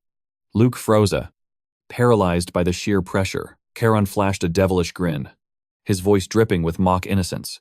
My apologies. This blade has a nasty temper. Handle it with care. Karon teased with a sneer. But Luke wasn't laughing. Grim-faced. He insisted on escorting them personally, entering the inner sanctum. They marched across a carpet of woven gold. 2 knights flanked them like wardens. Leo gaped at the opulence surrounding them. By the gods. The Imperial Palace is truly on another level. But Karon remained silent. The brother who usually had a sharp retort for everything was unnervingly quiet. Concern gnawed at Leo. He glanced at Karon and gasped. Wild mana was hemorrhaging from his brother's body. How could the knights not feel this pressure? Then Leo saw it. A look on Karon's face that he had never seen before. It wasn't rage. It wasn't annoyance. Mother Sabina's warning echoed in Leo's mind times. Watch his emotions closely. But Karon was a blank slate. As he stared down the endless corridors, the shadows of the past began to bleed into reality. Right here, 50 years ago, an inferno that swallowed the world. His body broken. A cold blade piercing his heart. the undeniable chill of death approaching. Karan squeezed his eyes shut, crushing the memory. Asterisk. Focus. Asterisk. He couldn't lose control now. The mission wasn't over. They arrived at the grand doors. A steward blocked their path. State your business before His Majesty's court. Luke stepped forward. Voice crisp. Honorary guests, the grandsons of the great House of Rest. Formalities exchanged. The massive gates groaned open. Karan's mind raced. What kind of monster succeeded that tyrant king? They stepped into the cavernous hall, but the throne was empty. Only a figure in a pristine white cloak stood with his back turned. Karan narrowed his eyes. Who was this? This wasn't the emperor. The man felt insignificant. The figure turned. His Imperial Majesty is confined to his sickbed. He announced smoothly. He cannot receive you. He sends his deepest regrets. But do not mistake me for a mere herald. The aura changed instantly. This wasn't a servant. It was the Crown Prince. Yorn Garcia. Recognition struck Karan like lightning. He immediately dropped to one knee. Bowing his head in perfect submission, Leo faltered, confused, before scrambling to mimic his brother. It is an honor. Your Highness. The prince's burning orange eyes bored into them. The incident at the Bellis Barony. Truly fitting for the scions of a hero. We only did our duty. Karan replied humbly. But inside, his mind was screaming in sheer terror. Asterisk. You have to be kidding me. Asterisk, he thought. Asterisk. This man. He is the spitting image of that monster. The tyrant who sold his soul to darkness. The same cold expression. The same reptilian gaze. It was uncanny. Karan desperately rationalized. Asterisk. It's just genetics. Grandfather and grandson. Appearance doesn't equal nature. He shoved down the rising dread that Yorn might inherit the same twisted soul as the previous emperor. Suddenly, the prince's tone shifted. I heard you've grown close to Rio. How delightful that the Duke's family befriends him. Rio. Asterisk. Just hearing that name made Karan want to grind his teeth into dust. Leo. Ever the innocent diplomat. Interjected. We are merely acquaintances. Your Highness. Karan wanted to strangle him. Asterisk. You idiot. Do you think he was complimenting us? That was a trap. Asterisk. Recovering instantly. Karan smoothed over the blunder. Your Highness overestimates us. But I understand the implication. The House of Rest values harmony. We shall endeavor to maintain appropriate relations with the sixth prince. The Crown Prince went dead silent. He weighed every syllable. Karan kept his head bowed, a hidden smirk playing on his lips. Checkmate. Leo looked between them. Sweat forming. He was completely lost in this high-stakes verbal duel. Finally, Yorn nodded. Very well. He pivoted. Tonight's banquet is in your honor. Enjoy the festivities. We are humbled. They chanted. Yorn dismissed them with a wave. Rest well until the gala begins. The heavy doors shut. Yorn stood alone in the silence, processing the encounter. Friendship with the royal family. He mused. By playing friends with that brat. Rioja. A dark smile curled Yorn's lips. Karon of House Rest. He is every bit as amusing as the rumors suggest. Escorted to their chambers. Their blades secured safely away. But as the hearth crackled, Leo shattered the silence, tormented by a lingering question. Our grandfather. He struck down the emperor who sold his soul to darkness. Correct. Karan signals him to proceed. Leo is drenched in cold sweat, his voice trembling. But the current ruler is the son of that very tyrant. Isn't he? Karan instantly commands silence. Watch your tongue within these walls. His sword vibrates with mockery at the boy's fear. Karan orders the ego weapon to scan for eavesdropping spells. The blade has already swept the perimeter clear, but it resents being treated like a mere radar. Now that they are truly alone, Karan reveals the twisted truth. It defies logic. Yes, but the current emperor marched alongside the me, rebels himself. That is why our grandfather's justification remains unblemished. Leo looks thunderstruck, asking why the imperial family despises them when they practically handed them the throne. Karan deflects the question. What do you think? Leo hesitates, admitting ignorance, but noting that the crown prince's gaze held a chilling malice. Karan smirks. Impressed, his brother is finally reading the undercurrents, though he adds, when you called that snake a friend earlier, I nearly disciplined you right there.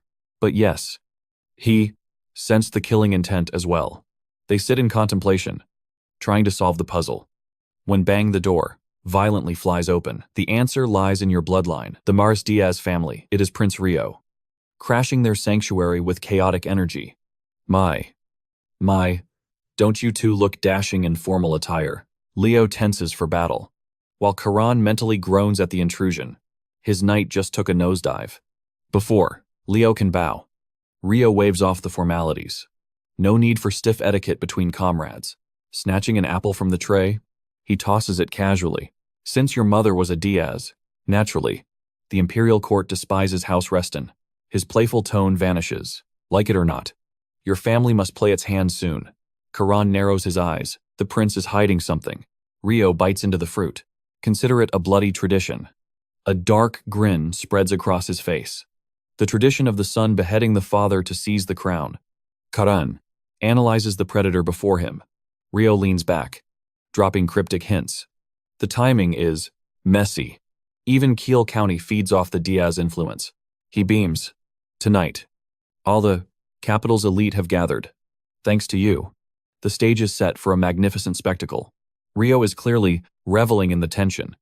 Karan rises, demanding the point. What is your game? Rio leans in and asks. You crave destruction. Do you not? Karan counters. You are the one thirsting to make things wild. The prince does not deny it. I can pave the way for your desires. Will you walk it with me? Silence hangs heavy before Karan demands the plan. Rio cackles with delight, while Leo shudders. It feels like walking straight into a lion's den. Surely, they are jesting about inciting treason at a royal banquet. Right, cut to the grand hall. Crystal chandeliers blaze over. A sea of noblewomen in lavish gowns, their whispers sharp as daggers. When the brothers enter, Leo's jaw hits the floor. He stares, face burning crimson at the dazzling beauty. Pull yourself together. Karan hiss. He scans the crowd. Memories of his past life, surfacing a time when he was a slave, filth beneath their boots. But before he can loathe them, his instincts scream, something is wrong. This palace should be an impenetrable fortress of holy barriers. Yet the air reeks of dark magic permeating every corner. Cut to Leo, stepping into the fray, gaping like a tourist. Whoa. Look at the nobility. Karan shoots him a glare that screams death. Do not shame our bloodline. Leo blinks, oblivious. What I am, merely observing. Suddenly, a polished young lord approaches Karim of House Diaz. He expects a refined greeting. Instead, our boy Leo offers a limp, pathetic handshake, eyes averting contact. Zero effort. The noble's face twists in pure rage. In his mind, pride screams. Does this rural trash dare insult me? Leo panics, doing damage, control, stammering excuses that nerves are to blame for the awkwardness. Karim swallows his fury, feigning grace. I shall overlook it. I hear you disposed of some bandits recently. Then, out of the blue, a thunderous voice shakes the hall. Incredible. You are still risking your lives for His Majesty. Such loyalty is rare. Unlike these parasites in the capital who only grovel for status. The hall falls, dead silent. Every eye locks onto the sixth prince, casually spitting venom loud enough for the gods to hear. Rio stands there with his signature smirk, knowing exactly the chaos he just unleashed. Karim bows instantly, but his soul is shrieking. This half-blood prince is unhinged. Karim desperately reminds Rio that these are loyal nobles to His Majesty and to watch his tongue. Rio just shrugs, feigning innocence like, oops, my mistake. But let's be real. He meant every syllable. While this political theater plays out, Karon ignored us at all. His hunter's senses are honed in on a sinister, dark magic signature. His gaze snaps to a masked woman at a nearby table, feigning innocence. The moment she catches his stare, her crimson lips curve into a smile. Karon knows he has his prey. Meanwhile, the prince is still causing a scene, grabbing Leo and Karan like they are best buddies. Karim stammers, Your Highness. We were conversing, but Rio, that magnificent bastard, just laughs. Come on, won't the party be better if we all suffer together? Karim attempts to silence him, but Rio snaps back with the force of a whip. Oh, are you lecturing me on authority? Even stray dogs know the Diaz family owns this city. Karim tries to retreat, but it is too late. He has already been verbally destroyed. That is when Karan reaches his limit. He glares at Karim, asking how long he plans to bark, and warning him to shut his trap before things get ugly. Karan grips his hilt, steel singing as it slides free. Leo and Karim nearly have heart attacks because drawing a blade at an imperial banquet is a one-way ticket to the execution block. Karan looks the prince, dead in the eye. Sixth prince. The act is over. Rio is confused, enjoying his drama too much. But then Karan leans in, his voice ice cold. A rat reeking of dark magic is hiding in this hall. Instantly. The pieces fit. The room watches in stunned silence. Rio moves to summon the royal guards. But Karan flashes that psychotic grin. Did you forget who stands before you? The prince sighs and recites the old creed. Doctors treat the sick. We treat the demons. He asks for the plan and Karan's order is simple. Let no one leave. As Karan strides forward, that foolish noble tries to block our boy's path, hand on his sword like a tough guy. Karan doesn't speak. He just stares. Karim freezes, paralyzed by fear. Karan calmly orders him to move, and walks right through him, left in the dust. The noble realizes with horror that he could not have drawn his blade if he tried. The killing intent radiating off Karan is suffocating. His mana floods the hall like a tsunami, sending nobles scrambling like roaches. Meanwhile, Leo tries to understand the situation as Rio reveals a staff topped with a glowing orange orb. The prince ignites a matching sphere, channeling mana between them. He grumbles about actually using the toys his sister Ponya gave him, but there is no choice. A dome of light erupts outward, sealing the entire banquet hall. The nobles lose their minds. Leo demands an explanation, but Karan is already at the table. His blade rests against the masked woman's throat. He mocks her, surprised anyone in the capital would welcome his family, seeing as they are usually a plague on the nobility. The woman slowly lowers her mask as Karan continues. But here you are, welcoming us. Though, I can't exactly call you human, can I? The moment her face is bare, dark energy explodes from her eye. It is stronger than expected, smashing into Rio's barrier and shattering it to dust. She stands, eyeing Karan with a grotesque smile, cooing over how handsome our boy is. Lady, he is 13. Have some shame, but our boy isn't interested, and rejects her by clean-cutting her head off. As the severed head hits the floor, the room erupts into screams of murder, but the demon's eyes snap open. She compliments his charm, sending the crowd into a stampede of terror. Total chaos reigns. And that severed head, it doesn't stay dead. It distorts, twisting into a bouquet of black roses that burst into petals, scattering into the wind. Karan's eyes narrow, tracking every fragment. Analyze the nature of this nightmare.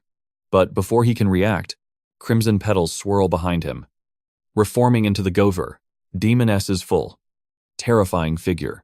She has shed her disguise for her true form, checking her vessel with cold detachment. Tsk, tsk, tsk. Imperfect regeneration. That cursed blade actually devoured my mana. I did not know the Rest family possessed an artifact of such caliber. Karan grips his hilt until his knuckles turn white. Furious that she exposed his trump card to the entire hall, he scoffs at her arrogance. You are lucky. If I were just a fraction stronger, you wouldn't have the breath to stand there and gloat. The demoness runs a tongue over her fingers, eyes gleaming with hunger. If I had my way, little hero, I would have already consumed you whole. So, why wait? She launches herself like a viper. Karan flares his aura, instantly calculating that a direct hit from this monster means death. He evades at the last second, but he is a split second too slow. A claw grazes his neck, tasting the fresh blood. She purrs. Just as I suspected. You taste divine. Leo sees his brother take the hit, and instinctively reaches for his blade, desperate to intervene. But Rio clamps a hand on his arm. Halt, do not interfere. This is Karan's duel. Leo balks. What? But the prince's voice is steel. You know Karan better than anyone. If he required aid, he would demand it. Leo relents, stepping back, but he trembles with the crushing frustration of his own powerlessness. He yearns to be a shield, Not just a spectator, but Rio knows the grim reality. If Leo charged a creature of this tier, he would be a corpse within seconds. Meanwhile, blood trickles down Karon's neck, defying his mana control. Avon, his sentient sword, screams at him to flee. The weapon declares he is far too weak to challenge this boss at his current level. But Karon is forged from stubborn steel. He snaps back, mentally. I cannot retreat. That betrays my very path. If conviction leads to death, so be it. He refuses to let a demon escape this hall alive. Hiding the wound with his collar, he forcefully unlocks his mana gates, unleashing every ounce of power he possesses. Witnessing this surge, the demoness's obsession deepens. I adore that look in your eyes. Lady. The boy is literally 13 years old. Control yourself. She charges again, velocity doubling. But this time, she targets the bystanders mid-strike. She drops her name like a death sentence. I am Shunya. Etch it into your soul before I extinguish it. Seeing innocence threatened, Karon's rage explodes. He intercepts with suicidal momentum. Simultaneously, Rio weaves a defensive incisivity spell, shouting, "Focus on the kill. I shall guard the civilians. Karon has backup." Shunya sneers. You aren't foolish enough to relax after one dodge. My petals are not mere ornaments. Karon's sword is shrieking in his mind, demanding to know why he isn't dodging, warning him that standing still means certain death.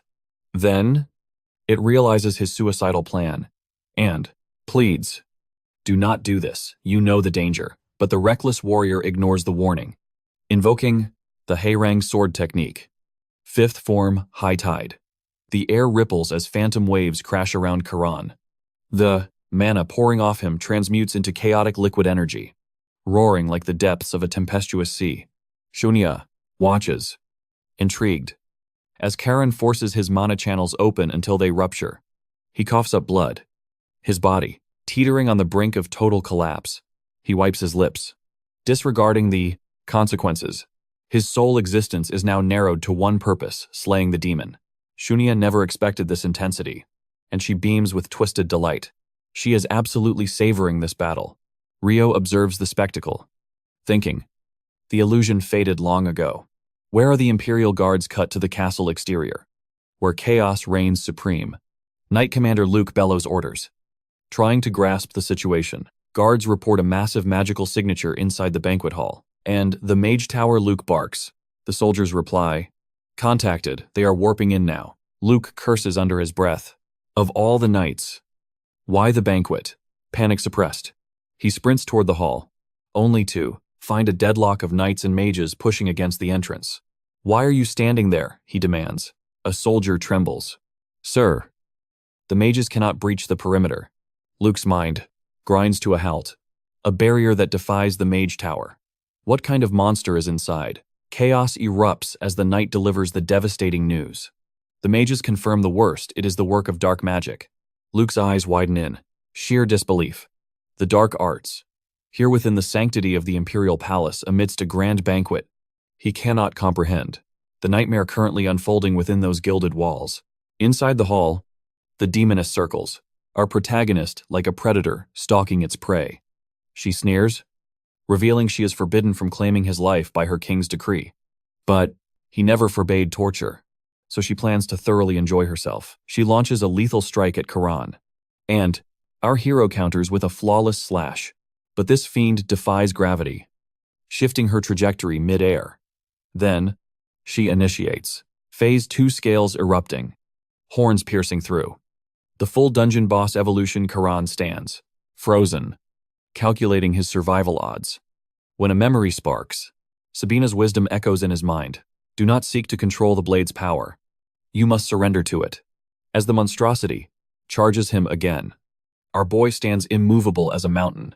Leo is screaming in terror in the process, background, begging him to evade. But Karon has entered the zone.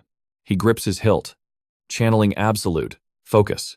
In a split second, crimson sprays across the air. The demoness freezes, her face twisted in shock, muttering how she anticipated every technique from the West family lineage.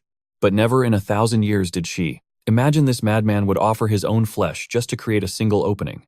As realization dawns, our protagonist brings his blade down, cleaving her body in a perfect, vertical bisection. You think the raid is over, think again. The demon is still speaking, praising his suicidal bravery. Then, her gaze locks onto his blade. Her eyes tremble. That steel.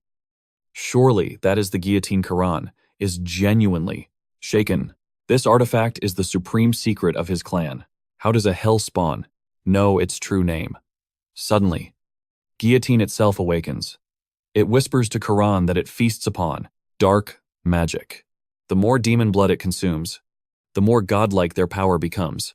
Meanwhile, outside, the hall, the mages strain to shatter the containment barrier, finally breaking through back. Inside, Guillotine reveals a terrifying truth. The corpse before them is merely a puppet, not the demon's main body.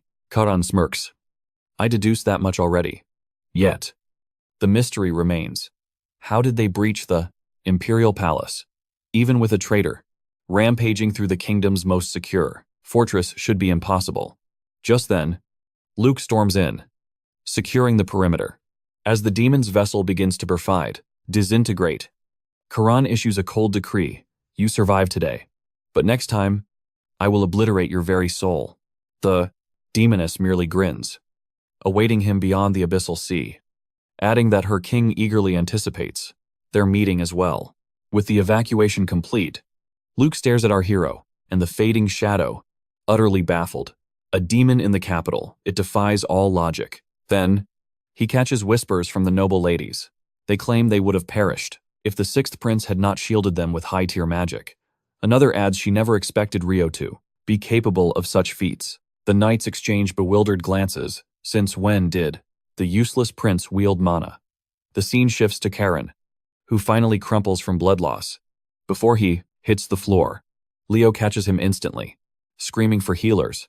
And even on death's door, our boy worries about his image, wheezing at Leo to keep it quiet because it is merely a scratch. Rio steps up, furious. Are you insane? You are barely breathing. He tosses a recovery potion at Karon, ordering him to drink. Our hero catches it but glares suspiciously. Is this another one of your prank drinks? Rio's expression goes dead serious. That is the dew of the world tree, a divine elixir. He adds that no amount of gold can purchase it. Karon realizes the gravity of this gift and asks why he would offer something so priceless. Rio flashes a charismatic grin. Since I have chosen to invest in, thank you, I must provide the best equipment. For context, this item is legendary tier. It grants massive magical power to whoever consumes it. After draining the vial, Karon vows to repay this debt. Rio replies, see that you do. Karon then turns to Leo, trying to issue orders to contact their grandfather. Leo protests. You need critical care, not work. But before the argument escalates, Rio draws his staff and smacks Karon lights out. Sleep now. Talk later. And Leo, disbelief paralyzed the very air of the room. Eyes darted from the unconscious Khan to Rio. The thought screamed in everyone's mind. Did this man truly just crush my brother's face like that?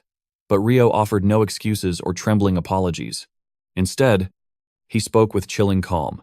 The traces of black magic are undeniable now. Halo's intervention is inevitable.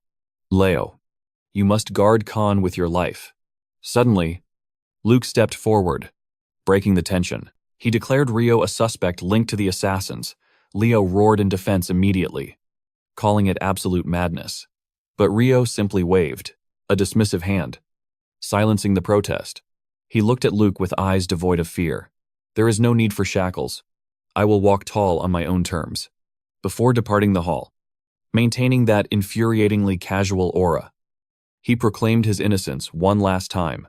Luke scoffed coldly. Hard to trust the word of a man who secretly mastered forbidden arts. Ignoring the jab, Rio cast one final glance at Leo. The wager is finished. Now, the Duke must play his hand. He commanded Leo to report the truth to the Grand Duke, that Rio had stood alone against the demon scourge. Leo stood frozen, his mind spinning in the chaos. He had absolutely no idea what game was being played anymore. The scene shifts to the Crown Prince's chambers. Halo gazed out the window, his aura chilling the room. Formalities are a waste of time.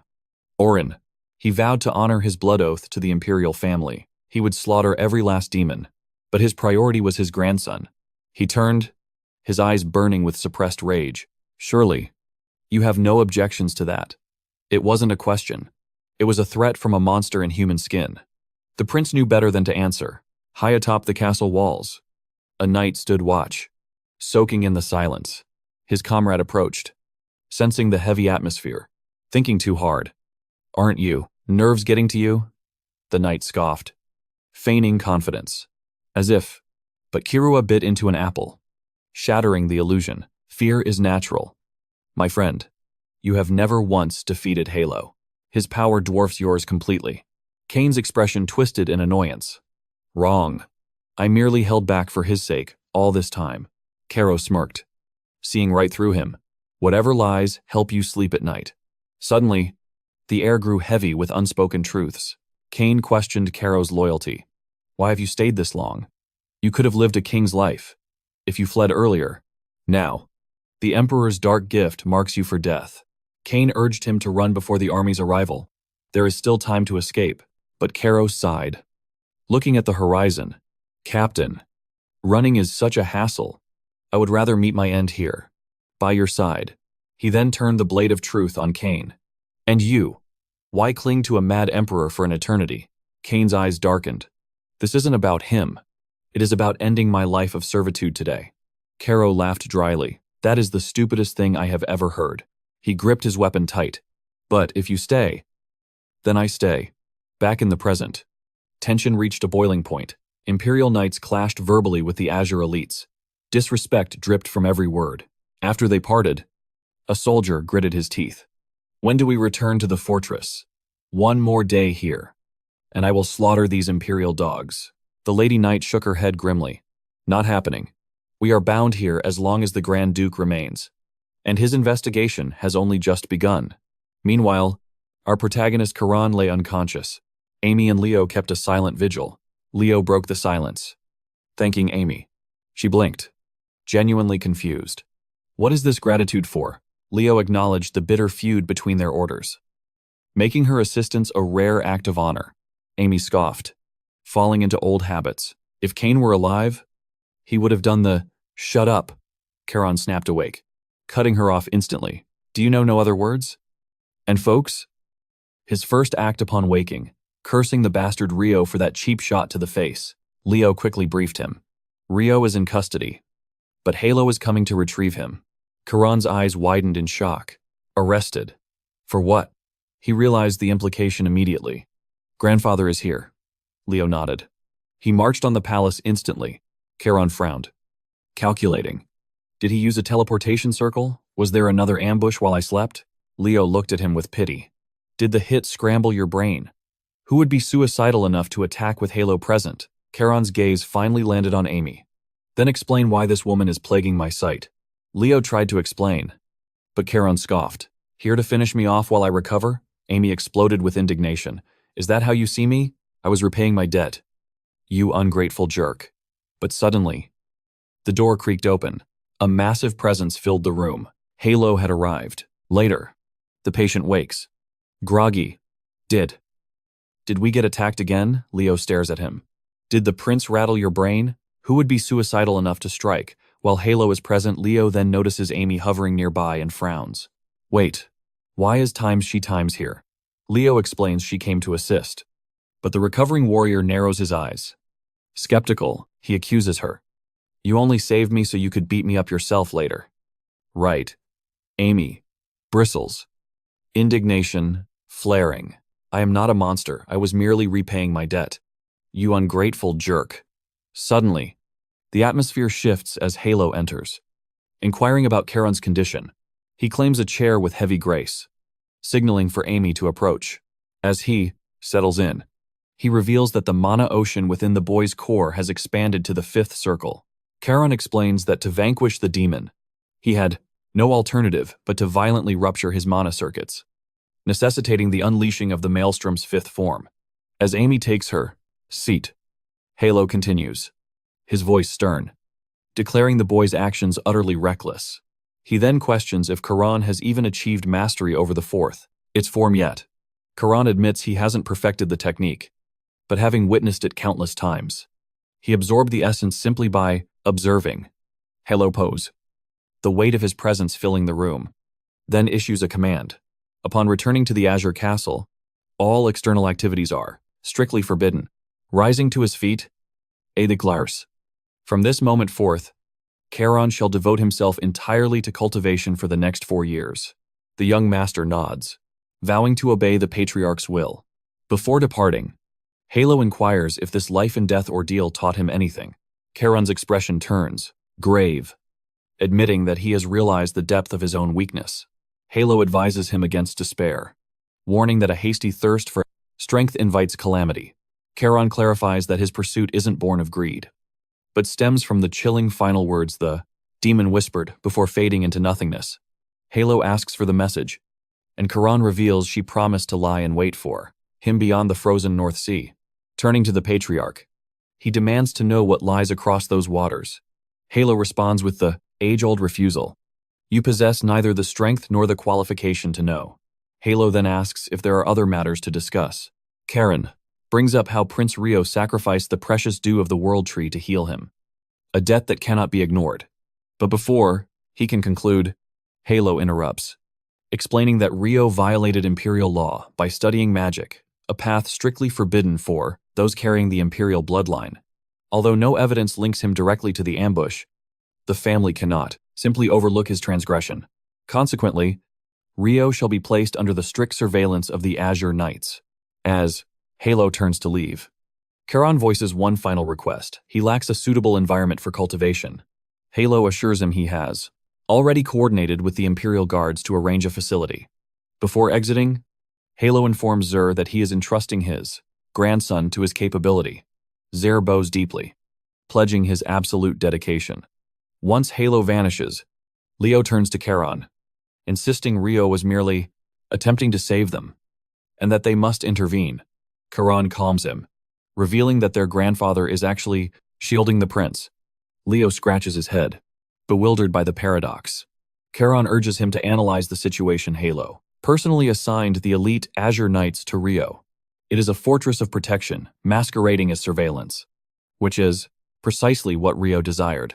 Now, our entire family stands as his unshakable political backer. He then turns to Amy, requesting she guide him later, expressing a long-held curiosity regarding the Imperial Guard's headquarters. Amy questions what he is plotting, but Karon merely smirks. Don't look at me like that. I'm simply curious. He then addresses Zur, stating that he will be relying on his service. The scene shifts to the Azure Fortress, where the three brothers convene. Tails asks Pale if he feels pride now that the entire capital sings his son's praises, but Pale rejects the sentiment. He snaps. What nonsense are you spouting, Karon? Nearly lost his life. He continues, declaring that reputation, rumors, and glory mean nothing. This marks the second time death has nearly claimed his son. Suddenly, the snake-like Raphael interjects, and as always, his tongue drips with venom. He begins mocking Tails, pointing out how the intelligence network he boasted of proved utterly futile when it mattered most. Tails curses the fool in his thoughts, believing that instead of wasting breath on insults, Raphael should worry about how Karon has already carved out a legend at such a tender age. Pale, exhausted by their bickering, decides he has had enough. He rises, announcing his departure, adding that someone must bear the weight of responsibility for the incident. Raphael rises as well, stating he shall also take his leave. Once the room empties, Tails, that treacherous viper, reflects that Karon is no longer a mere nuisance. If this momentum continues, the boy will evolve into the single greatest obstacle in the line of succession. He sinks into his chair, retrieving a crystal sphere to contact a shadowy figure. The presence on the other end radiates irritation, warning that this interruption better yield results. But Tails merely demands a meeting, in person, addressing the figure respectfully as elder. The elder replies that the timing is inauspicious, but Tails insists it is for the greater good of the family. The elder acquiesces, promising to arrive shortly. Now gazing out the window, Tails muses that the hour of decision has arrived for Karon. He must either become a pawn to be used or an enemy to be crushed. Meanwhile, Deep within the Imperial Guard's headquarters, the young master is immersed in cultivation. He snaps his eyes open, celebrating with wild excitement, declaring the procedure a complete success. Although the mana possessed a foreign nature, he managed to perfectly assimilate it into his core. Reaching for his tunic, he realizes why the Dew of the World Tree is revered as such a holding an elixir, radiating luxury, a treasure only elves can procure. As he leaves the training hall later, his mind is already working. Asterisk. How can I manipulate Rio into gathering more of this elixir times? He opens the door, and Leo walks,